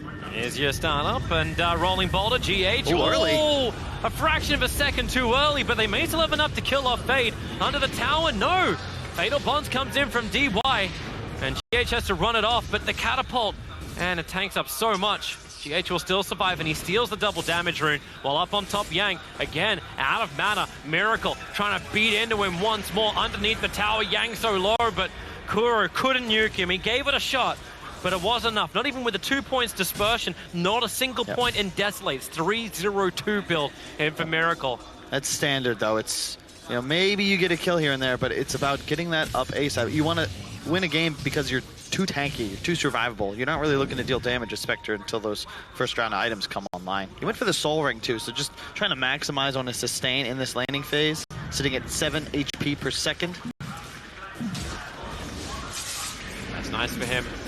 Miracle, not great on the net worth chart. In fact, everyone's still pretty close. With the TPs towards the top lane, they're looking for a kill. Kuro will set it up. Already starting off. Here comes your rolling boulder follow from GA. Trying to push it back with the Rebuke. But Miracle, the damage on the Yang is way too much. Kuro, the extra nuke brings him low enough for Miracle to finish the job. A first kill on the board for the Spectre. Keep in mind that Team Liquid have done this before. That defensive tri-lane when it needs to assemble, and they always give the kill to Miracle. And how many times have we seen this before? Kuroki, 3 wards to place, he gets the kill, and he's gonna just go on this mission at the first nighttime around the 7-minute mark. He saves his wards during day to ensure they go up at night. I don't know. If I were captain, I'd be watching a little bit. Why is he doing this? Is this the logic? Well, again, it's about warding for Miracle. He tends to, if his carry's playing safe lane, he does this. You get a little triangle of safety to allow Miracle full information in the lane. If he plays, they're aggressive, totally other story. They put it either defensive tri-camp or offensive bottomwards. And things like this from Ori, like he actually he TPs to the shrine so he can stack up the camp, but up on top, they're starting again, looking at the supports. The kick flies through, a little bit too early there from GH, but it won't matter if they can find that kill over on DY. They do have it, but Ori, here's his rotation on the back of a Hastrin, working with the Rubik. They're all connected together. Miracle actually helps do more damage to his supports, but 4 heroes from VG Gaming. And I feel like this is Wings right now, like everybody together, everyone fight as one. VICI been doing this excellent all series, though. They're playing fast. That's what you have to do if you want to beat Liquid, who are always content, it feels, to let a support die, let a core die. They're not even minding it. They have 2 heroes in other lanes, and even though you've got this mid-game potential, you look at Ori's skill build, he's 3-0-3-1 right now, so no ability to take towers just yet. They're scanning. Here goes the Arena of Blood. GH can rolling boulder out of that because, hey, rock can just slip past rock. That's the way physics will work. And That kind of leaves Mars stranded up around the back. They scan to look for the kill, but with Weeha moving over, these lanes just become a little bit more musical. Rolling Boulder flies in from GH again, a little bit off target. The skewer, wait, what? He wasn't even in range of that. Now we've got double banishment. Up and running, Paparazzi, GH, Weeha, everybody gets back out again. GH moves down the hillside and far, far away while Weeha continues to stack up the intel, drops the ultimate. It ain't enough damage just yet. Paparazzi still living through this. On bottom, though. Yep, they are going underneath the tower, able to kill off DY, but back up towards top. GH will complete his TP away to safety. And that frame didn't look quite right on the Spear of Mars, but hey, he's a god. Don't question a god. Oh, Miracle. Oh, how is that not last? How does the one on Earth realize, but not that one? Here we go. 3 heroes down together. Pick up and throw back. They're trying to keep mind control in the fight, but he's the tankiest one. Goes up against Ori, who's just letting the Pulse Nova do its work, and mind control is left for dead. There's no hero on Liquid that can match the damage output of Ori right now. That's why he's involved in every move that VICI make. Paparazzi will collect both bounties top. Yep, 3 bounty runes for VICI, 1 for Liquid. Even game so far. Liquid leading in kills, but still the gold lead to VICI. It's to be expected for a little bit. Lincoln seems to be the build on Paparazzi. It's an interesting decision. You do want to have like the stats, but it's the BKB timing that's going to be really critical. Liquid have nothing to deal with him once he picks up that item, and it's very difficult to play without one in this game against a Spectre, against the OD, who's going to just spam orbs. And Miracle is actually going for that, that minus you're talking about, so phase boots up. How much, what can VICI do to punish here? Like, we've already seen them try and take some fights, but this is probably the least amount of damage done to Tier 1 towers in the first 10 minutes of this entire series. Yeah. Well, no one's coming close. No one can push from Liquid, but all VICI can do is push back the lanes as well. And it's to be expected. I mean, if Leshrac isn't maxing Edict and Liquid's playing OD Spectre, like this will be another slow one. Oh, this will be nice. If they're going to try and Astral over on Wii using phase so Ori can follow up with the stun. But Weed's already backing up while up on top lane, rolling Boulder forward again. Very much off the mark from GH. He'll get the kick out. But without the stun, Paparazzi's just happy to stand here. It's just with Kuro, though. They don't get much out of it. Yeah, look at Ori. Mars is moving up from the side, too. They just want Wii to move an inch further forward so they can get that. Yeah, he knows something's up. Yeah, Miracle's right behind him. Everyone's missing in the lanes. You currently have a free farming Centaur on bottom lane. You know something's wrong.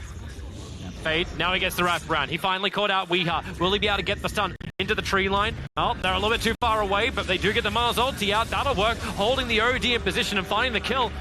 GH was ready for a fight. He has the Magnetize up and running while Kuro is trying to fight against Paparazzi. Puts the false promise on him, and Kuro doesn't have enough heal to get through this. But back in mid, another disruption out from Fade. He just has to banish him in and then skewer him up against the tree line. And GH was ready to fight, but he'll never get the fight he was looking for. Yang even wants to have more. But there's not much mind control can do. VICI Gaming continue the pressure on the Tier 1 tower. I love this from VICI. Just play the 4-1. They've gained a bit of ground as this goes down. You can't contest Paparazzi top with any hero. And the 4 heroes mid, especially with Golem behind them, are too strong.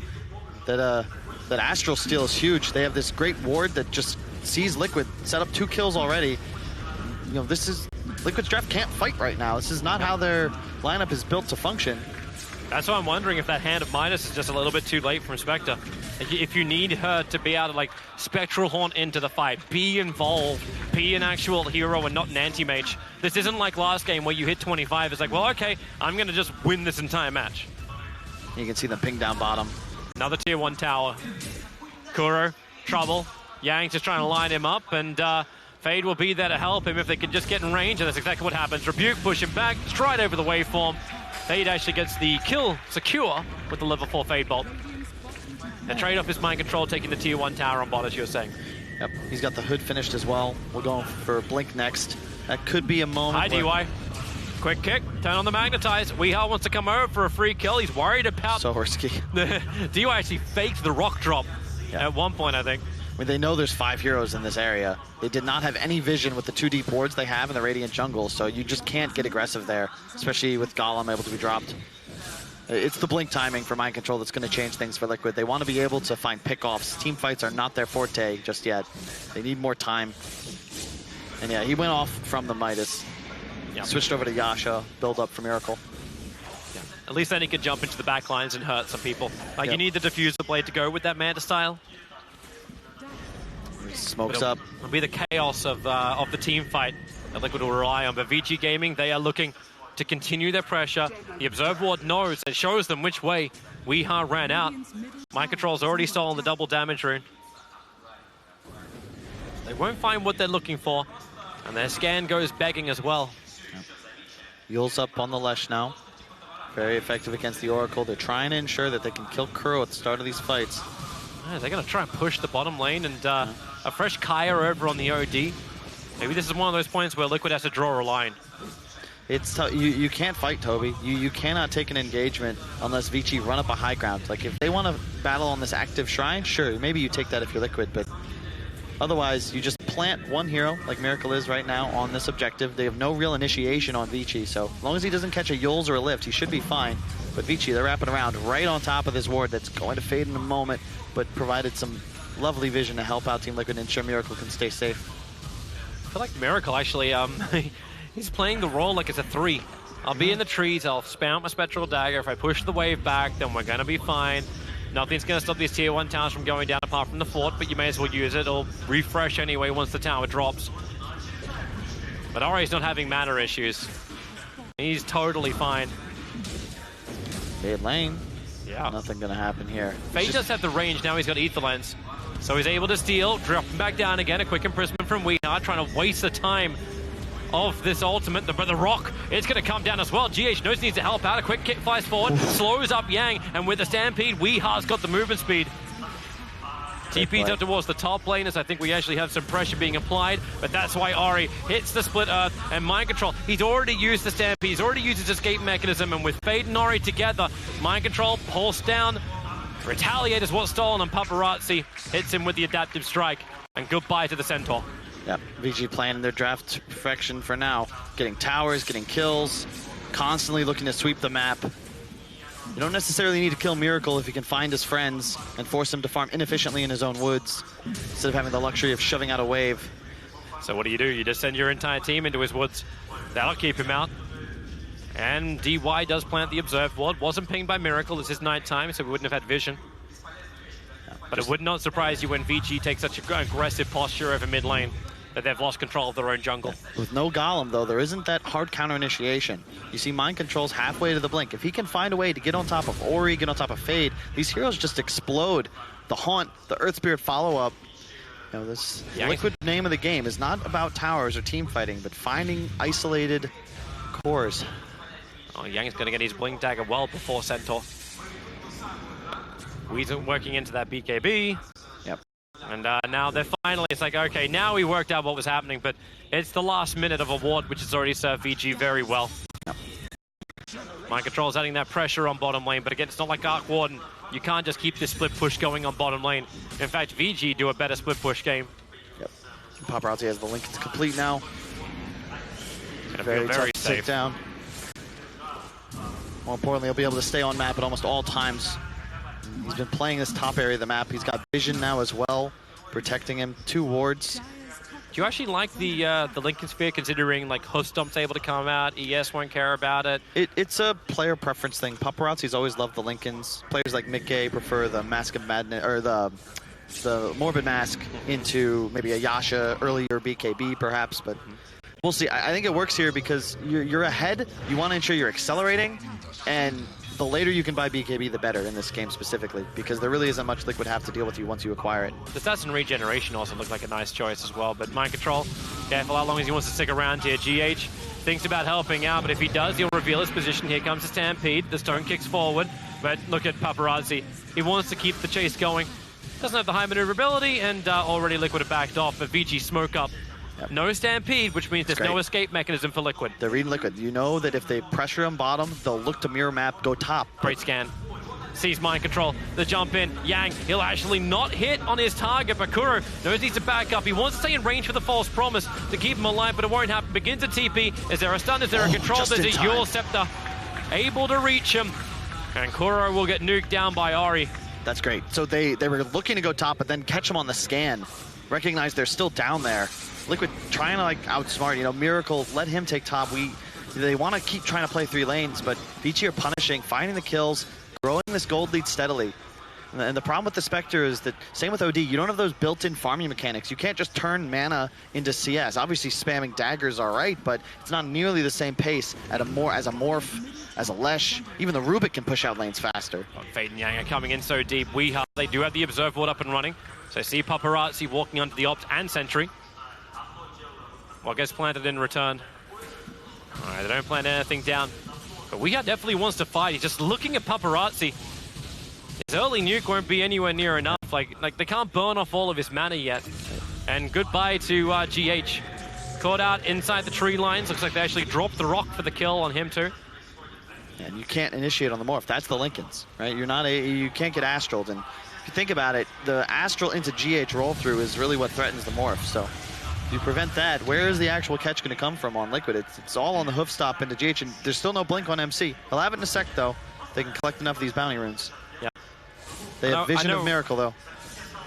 Yeah, and that's exactly what VG Gaming want, to catch out Miracle. I know we're focusing a lot on what Liquid can do as far as initiation and items they need, because they really do need it. All the farm is coming into Miracle to try and catch him up so he can actually fight against VG Gaming. But until then, VG Gaming's initiation is pretty obvious. Yang does exactly this. Put the wall up. Miracle, he wants to try and dagger himself over this, but it won't work. Miracle will get popped off, and that's a long time dead. So no farming in that time, but also losing the money. Liquid are going to have a Blink on Centaur and a BKB on Wii in just a moment. They have to make something happen with it because the Lincoln Z-Blade timing on the Morph thing is insane. Look at DY's positioning. Love this, DY. Slow him down. The Centaur's not the most aerodynamic of heroes. And now Morphling will arrive. A quick half stomp of Paparazzi. He's got the stun available. Mind Control knows he can't just TP away to safety. He's dead down here on the bottom lane. At least distraction for mid lane, because that's also currently going off. But it's the other way around. Ari working with Yang. Weeha, what's he got? He doesn't really have much. A quick imprisonment, but, well, Ari will send him up and towards the air. Down comes Yang. Hold him in position from Kuro, but the skewer, the steering him away. And Miracle wants to do, well, he wants to farm, but VG Gaming, they're all over Liquid side of the map. Future, they're playing so well. They're just tightening the noose ever so slightly. This is kind of what happens. Maybe we used all of our good luck charm on game 4, because right now VG is making this absolutely clinical, and a way back for Liquid does not really appear to be fully present yet. It's going to be a play, and here you can see 3 smokes ready on Kuro. He sees the same timing that we do. Blink on Centaur, Spectre Haunt up, BKB Weeha. You've got to find a catch. If you can go for Paparazzi before he's able to get the ghost off. They have to walk up this hill a little bit more blind, however. They're waiting for everyone to be nice and close.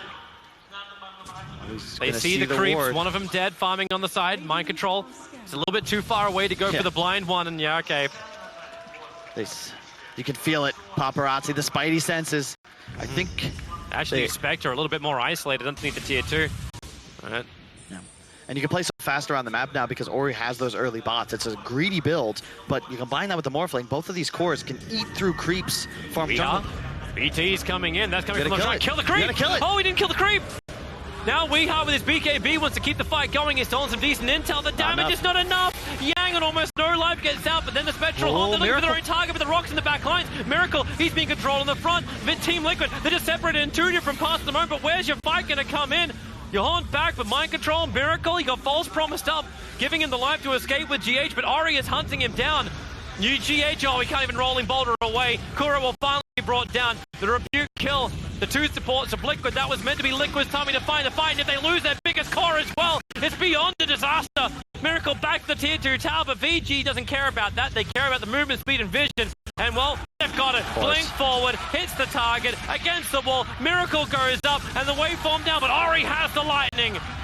The real Thunder God. And then Mind Control reveals himself up on top, trying to push back the wave, but VG don't stop. They just keep going. They're the Energizer Bunny, pushing him back. There's 1 tree to use, and you know you got the kill. Liquid are falling apart at the seams. The horse is unshoed. It's the lack of tower damage, lack of team fight, Toby. You just don't have tools right now on Liquid, and VICI are just all over the map, swarming constantly. Well, that TP is very optimistic, but yep. Goodbye. Tier 2 tower. If you kill Yang Mars, maybe that changes, but of course Weeha just 1 auto attack away from having enough damage with that ultimate to finish him off. He responds by spearing 3 of his allies to ensure follow-up kills. The punishment for not getting your initiation perfect. or even just your calculation. We had no other choice. He would have walked out of range of the Eclipse, but it did feel like Liquid were trying to take 2 fights at the same time. They recognize the window that they're in, because if you let Paparazzi, who now has an E-Blade, get a BKB and Aegis, what do you have to control him? Sure, you can save your allies for a moment, but they have so much team fight on VICI, they can just Mars ult with the blink forwards. You've got Warlock Golem. It's simple. This is a different game. VICI, if they learned anything from Game 4, it's that we're gonna play to win now. We're gonna go dive and not allow Liquid to buy time to just get to the point of the late game where Dota's no longer recognizable. One shot, Rashawn. Come on. Only because of Veil, right? It was only because of Veil. Now, Team Liquid, they at least have some time on their side of the map after the last fight, but that's only because VG, they're grouping themselves up, they're regaining control of Vision. Team Liquid have put 2 Observer Walls and Sentry combinations down the bottom, so they want to see VG if they come up through the south. Oh god, BKB for the Shrek as well. OD is becoming a lot less useful. Mind control as you jump in. Paparazzi trying to use the Hoof Stomp. Not finding the right timing because of the Yulsip from Ori, but he'll have the E-Blade pop defensive from Weeha. Getting the Astral off, saving his 3 position. We get 1 bounty rune as well. The Manta will be completed on Miracle. His damage output just got a huge spike. Yep. Look at the Desolate damage. VG commits so much into killing off the Centaur, yep, which is so low cooldown. Like, no major abilities, no big cooldowns. And you see how much Liquid have to do in return. Like, Centaur's already down to 1/3 just from that. All right, Yashikaya needs more attack speed. Miracle, the isolated one on the bottom lane. Fade, he's going to begin this fight. Where's the extra help? Miracle wants to go up the tree line, and now he will be able to do so with the Stampede. Yang coming in through the side. The Rock and the Feather Ponds. Team Liquid caught out. We has the BKB. He's hunting down the back lines. He's going up to DY. Remove the upheaval. Build up this intelligence. You've already lost your Spectre, so there's a lot more pressure on Weeha, but he's got no other cause. They've already dropped down. The buyback comes in from Centaur. Kuro's battling in the back lines, maybe with the Magnetize. GH can actually help with Kuro to get that kill over on Faber. A triple kill from Paparazzi. He's way too strong, and the OD, for everything he built up, had nothing more to give. GH is on the run. Centaur's brought back, and they're looking for the adaptive strike connection. It'll hit, and VG Gaming, they want to make sure Liquid do not have a way out. Another Yule Scepter. GH is gone, and VG Gaming can punish hard. Lesh is still up, and he'll push. Level 19 on Ori, 6-0-9. Paparazzi, the mirror, 9-0-6. They go straight high ground. You got no buyback on Miracle in that fight. It would have been the perfect opportunity for the Haunt back in, but there's just no gold. They're all broke. It's all too slow. Too slow from Liquid. No money in the coffers. What have you got? Melee rack to fall. Paparazzi doing the job. Mind control's watching. He knows there's no fight. There's no catch up. VG Gaming are going to be very, very good about this. There's a double damage rune waiting for you in top river to go and kill Roshan. The second they see it, the rest of VG will come. Honestly, Toby, watching this game, if I didn't know better, you would have thought Game 4 didn't even happen. VG Gaming, if anything, they learned from it. Yep. Took the lessons and have now utilized them to start crushing Team Liquid. You compare this to the lower bracket final, where you had a very similar kind of game. An Arc Warden from Liquid, turning around some unbelievable comeback. VP lose, and then Game 2, they looked shell-shocked. Yep. Here, VG just, they brushed it off. That was a 70-minute game or something crazy. This bodes well for TI. Oh, yeah. When you're able to have this level of mentality after what was an intense game, and now you can go for another fight. Miracle up in the trees. Liquid, they're trying to smoke themselves up. Maybe it's time for a Spectral Haunt. No, he's just going to dagger himself in. If he can TP back to base, he could regenerate up and then Spectral Haunt out to have this fight. That's exactly what's going to happen. Liquid are most definitely cantering forward. They're smoked up. They're ready to go. They got to find catch. There's your Spectral Haunt. They see Yang. Stampede in. They need to get the control. They need a stun. They see Rubik in the tree lines. But is this really what you came for? Is this why you're here? To kill off a Rubik. Rubik instantly buys back with the upheaval. They can't walk away. The Photobond holds them in again. Weeha, my God, the damage output. BKB doesn't protect you. It was all a lie. GH can turn on the Magnetize. Miracle, he's stuck in the tree lines. He can't get back out. He's actually locked there for the moment. Ari will get the stun. That is a horrible position for Liquid. This will be Roshan for VG Gaming. Paparazzi has already got the double damage rune. He's playing around as the ES for the moment. Drop the rocks. You can see push the mid. They actually just want to push it. That's why Liquid wanted to get aggressive with their BKB blink timing, because now there's 3 cores on the side of VICI that all have their own BKBs. And there's nothing you can do as Liquid. You can save each other for a moment here and there, but 10 seconds of immunity, yeah, they need 3 or 4. DD on Paparazzi as well. Oh, the grab. They've already found a new target. The OD, buyback instantly out from Weeha. It's desperation now. VG, these pickoffs come way too easy for them. Weeha's looking at the fight. They're smoked up. But without the Centaur Stomp, it ain't going to happen. And already VG Gaming are backing up. They're giving no opportunities to Liquid. It's a barren desert, and Liquid are thirsty. Top Shrine, Roshan, rinse, repeat. Credit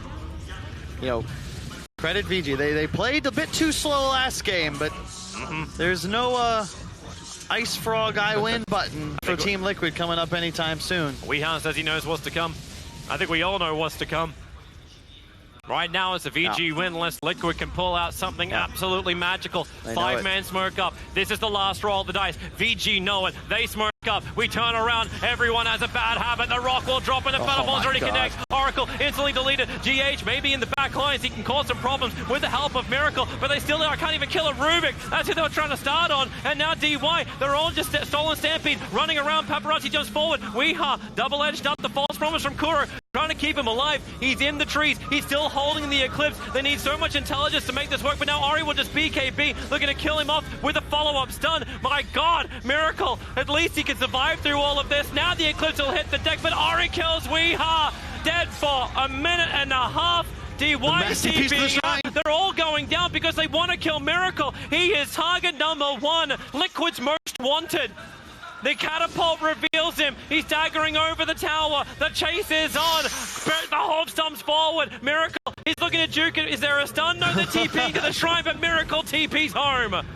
Away to safety. At least he delays VG Gaming to going into Roshan, but they will not stop it. No, they will not. This time, VG, they'll be uncontested. Love decision, just smoke out. You know Liquid's coming to fight you. They respect their enemies, even with this big of an advantage. The only real way you're in trouble is if somehow you get caught in a choke point unawares. VG know what's up. I still can't believe they couldn't kill the Rubik. Like, they couldn't kill any of the back lines they jumped on. They're going to scan it out and go for the steal. Looking for the Arfu. GH, a little bit too late. Rolling boulder. No. This is, oops. Sorry. And just like Team Liquid, looks like GH Earthspear might be a bit out of gas. As they fought admirably. It is game 5. They have the defusal on the Spectre now. You know, you can never truly count this team out. The game has changed. It really hasn't. Well, it has in some ways. But Liquid, they're got their backs up against the wall. Spectral Horn's available. So Diffuser Blade will at least make a difference in the fight. They're going to dust as well. So they're able to at least get some detection. No protection from any kind of Glimmer shenanigans. That's what the Warlock was using before. As VG Gaming feed into the racks. There's your Blink Skewer back with the E-Blade pop. Goodbye, Kuro. And then Yang hits the back lines as well with the protection of the BKB. Weeha does practically no damage whatsoever. The BKB will wear off in a second. He still wants to build up intelligence. He doesn't have a clip up. This is the bigger problem. Weeha has the BKB as Paparazzi jumps in. Weeha still looking for some more damage. Yang will go set himself up. DY finally going down thanks to Spectral Horn. They're into the back line. But Miracle, he's alone. Ori's already there. So is Yang. The spear, 1+ second stun will hold him on the tree, bring him down, and this could just be the game. VG Gaming, they're under the tier 4 towers practically, and this Morphling wants to solo everyone. He's still got Aegis the Immortal. There's the double hop stomp out, but GG is called. Team Liquid fought valiantly. They gave us these two teams an amazing game 4, but VG Gaming, they didn't drop a single series in this competition. Through the group stage in the first position, they battled all the way through the winner's bracket as well. They were tested, however. 2-1, I think against TNC, 2-1 the winner's bracket against Liquid, and here again, they go the full distance. Roshan, he'll shatter Liquid into a million pieces as VG Gaming, they earned this, they played superb Dota. Yeah, I love the respect between the two teams. They shown in the series as well. It went the distance, both sides playing about as close to perfect Dota as you can. Really, especially in the late game, it's anybody's game. Liquid first time with the roster. You gotta be happy, but VICI. VICI, they are the superstars. They are your EPICENTER champions.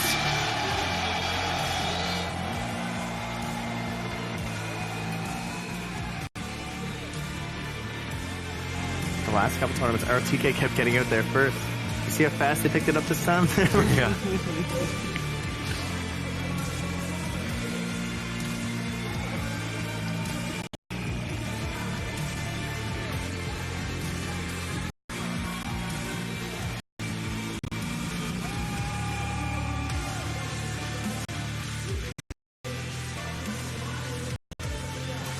VICI Gaming, champion indeed. $350,000 going their way. But more than that, I think they have actually proved beyond a shadow of a doubt that they are one of the top contenders going into the International 2019.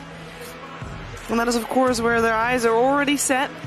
It's their second major championship. And they proved that the first one is not just a fluke. This is them at top performance, and they look great. Definitely winning one minor into the major, winning the major, and now a second crown for these guys. Like, they deserve it. The way they have performed throughout the tournament, they definitely do deserve it from the start.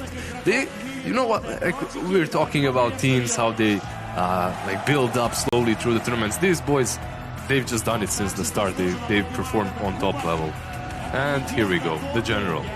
He never gets tired of that. Look at that. He is the heart and soul of this team, even if he is not out there playing, competing during the games. He's the one who kind of built this team, brought them together, and is, like you say, the general. He's the guy calling the picks, calling a lot of the shots right before they go into those games. They say they call him the teacher or something similar, not the coach, because he helps them solve everything. Like from real life problems to any bickering there is within the team, he helps out with that too. It is a team of youngsters too. These are not veteran players as far as the Chinese Dota scene goes. They've players who've kind of broken out, come onto the scene mostly over the last 2, 3, 4 years, and it's really incredible how far they've come. Just last DPC season, they had a pretty good year. They had several second place finishes at different minors and mazes with a slightly different roster. Yeah, that was their theme. Yeah. They were all second places. And the first event of this season as well was in Hamburg, and it looked like they were back at second place. They were up against Team Secret, and they proved that they belong up there with Secret, because Secret and VICI Gaming are the only two teams that have won 2 majors this season. And it's crazy that 2 teams take up 4 majors. And you saw that 350K as well. Of course, they were already top and near the charts in terms of prize pool thanks to the minor victory. And just adding another victory on there. So yeah, sure, TI was secured, but definitely does not hurt. And you get big ass trophy. That looks pretty cool. Yeah. I thought it was going to be too heavy to carry around like this. Nothing's too heavy for OTK. He can carry anyone. Well, his team did a lot of heavy lifting as well, though, I must say. His drafts, of course, were superb, but some of the best support plays we've seen this season coming from Fade. From Fade and DY. DY stepped it up massively since the start of the season. Yeah, most improved player. Can we give an award? My boy DY. Well, we do give awards. We give awards to MVPs, and guys at home clap for that. And it is not it's not anybody from VICI. Thank you. Look, after that game 4, because this is over the whole BF5, so I imagine he got a lot of votes. This is over the whole series. All their claps. Yes, all their claps. That Roshat alone probably just got him half of those votes right there. You know, that solo kill on Rosh. It's actually from the whole days, all of the days, like from everything. So they had 2 series then. Oh no, as in from all the days. Oh, added up. Of the tournament. But I do think that the Arc Warden play definitely got him a lot of extra time. It cemented the victory for sure. But he had so many good plays over the tournament. Yes. VICI Gaming, they do get an award, and they get an award for coming first here. And I know that there's been a lot of people saying, you know, there's not too much on the line anymore because they're already guaranteed, they're already top form, but getting a championship like this, going all the way against Liquid, proving that they are the better team, I think it means a lot. it must feel amazing going into TI, knowing that you are, without a doubt, the best team, not only in China, but one of the best teams in the world. Yeah, winning that last major of the season as well. Yeah. It's going to boost their confidence so much. It was a strange major, too, in terms of like the brackets. Like a very odd bracket all around, of course, with this dropping. Of course, most notably Secret so early, OG not having the full roster. So even without that, though, still obviously very tough competition all the way around, and plenty of storylines from all these other teams that maybe took advantage of some of that space, too, like TNC.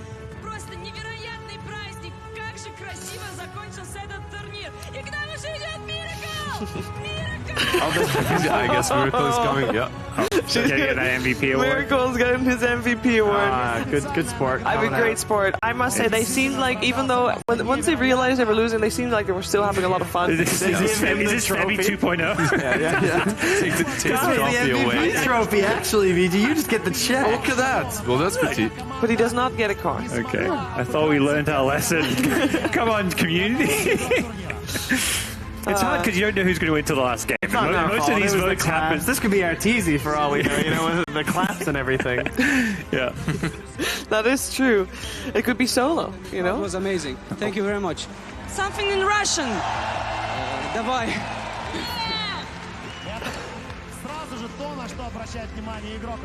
Perfect.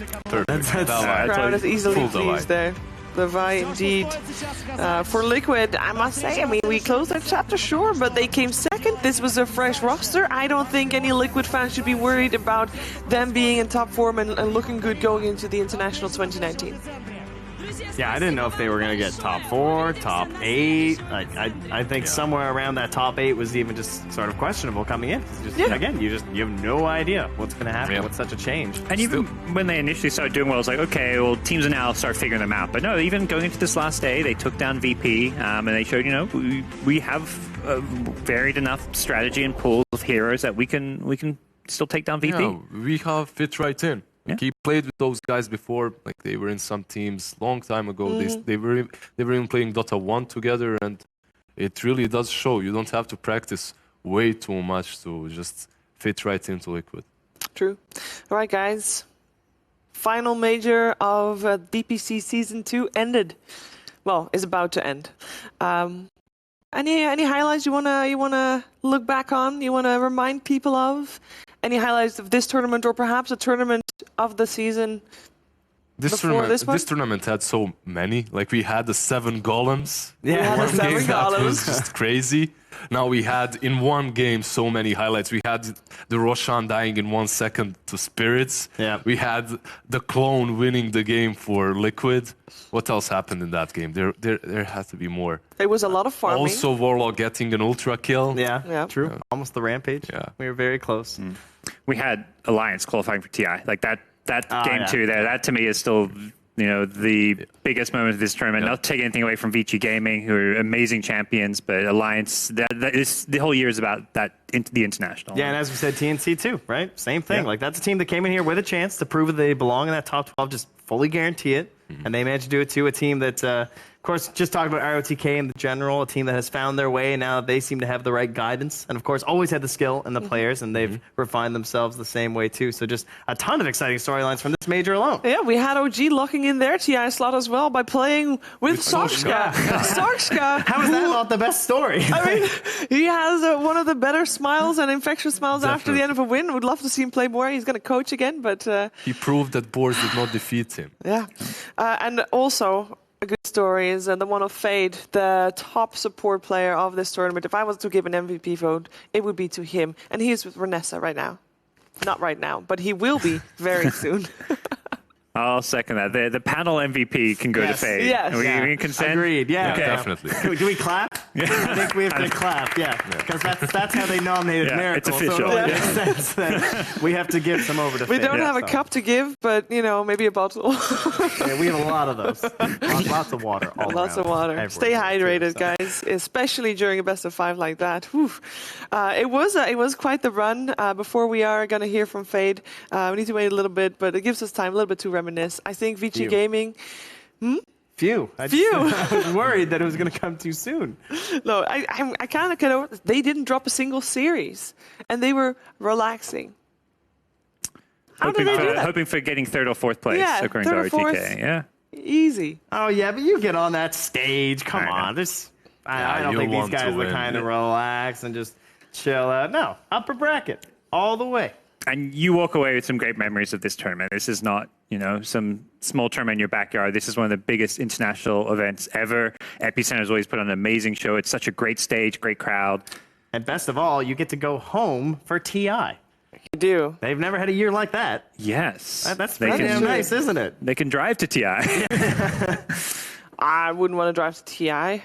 It seems like the roads in Shanghai are probably about the same. Drive to the hotel where they'll be staying. Oh, okay. But the roads, again, in Shanghai are probably the same as the road in Moscow. You could be stuck there for hours. Yeah. You can play Underlords in your past. There you go. Solution. Wow. Beautiful. Well done.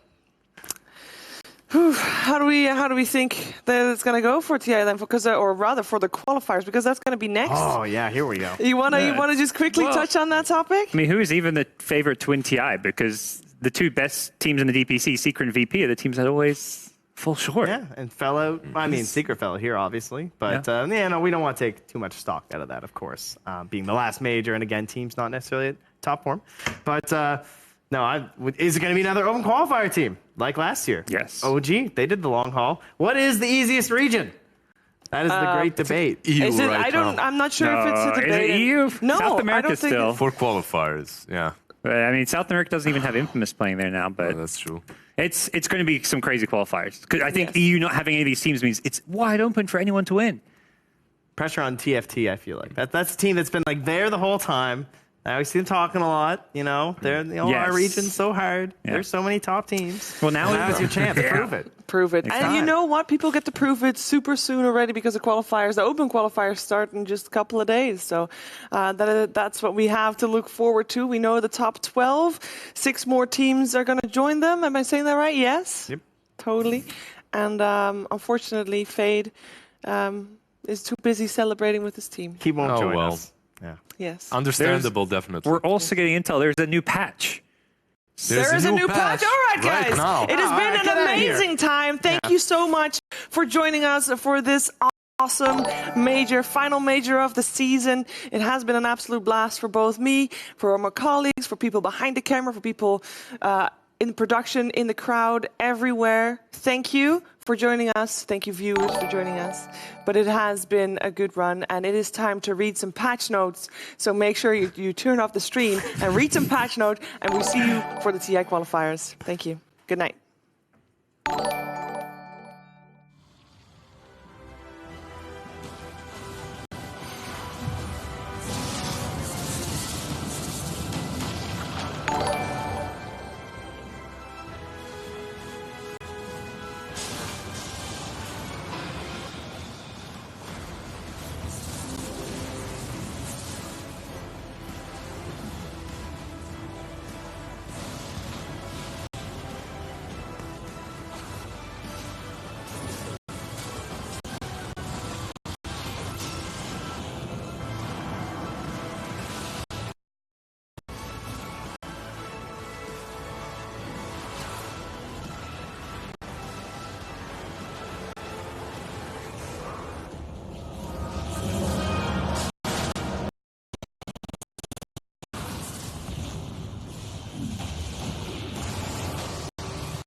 this point.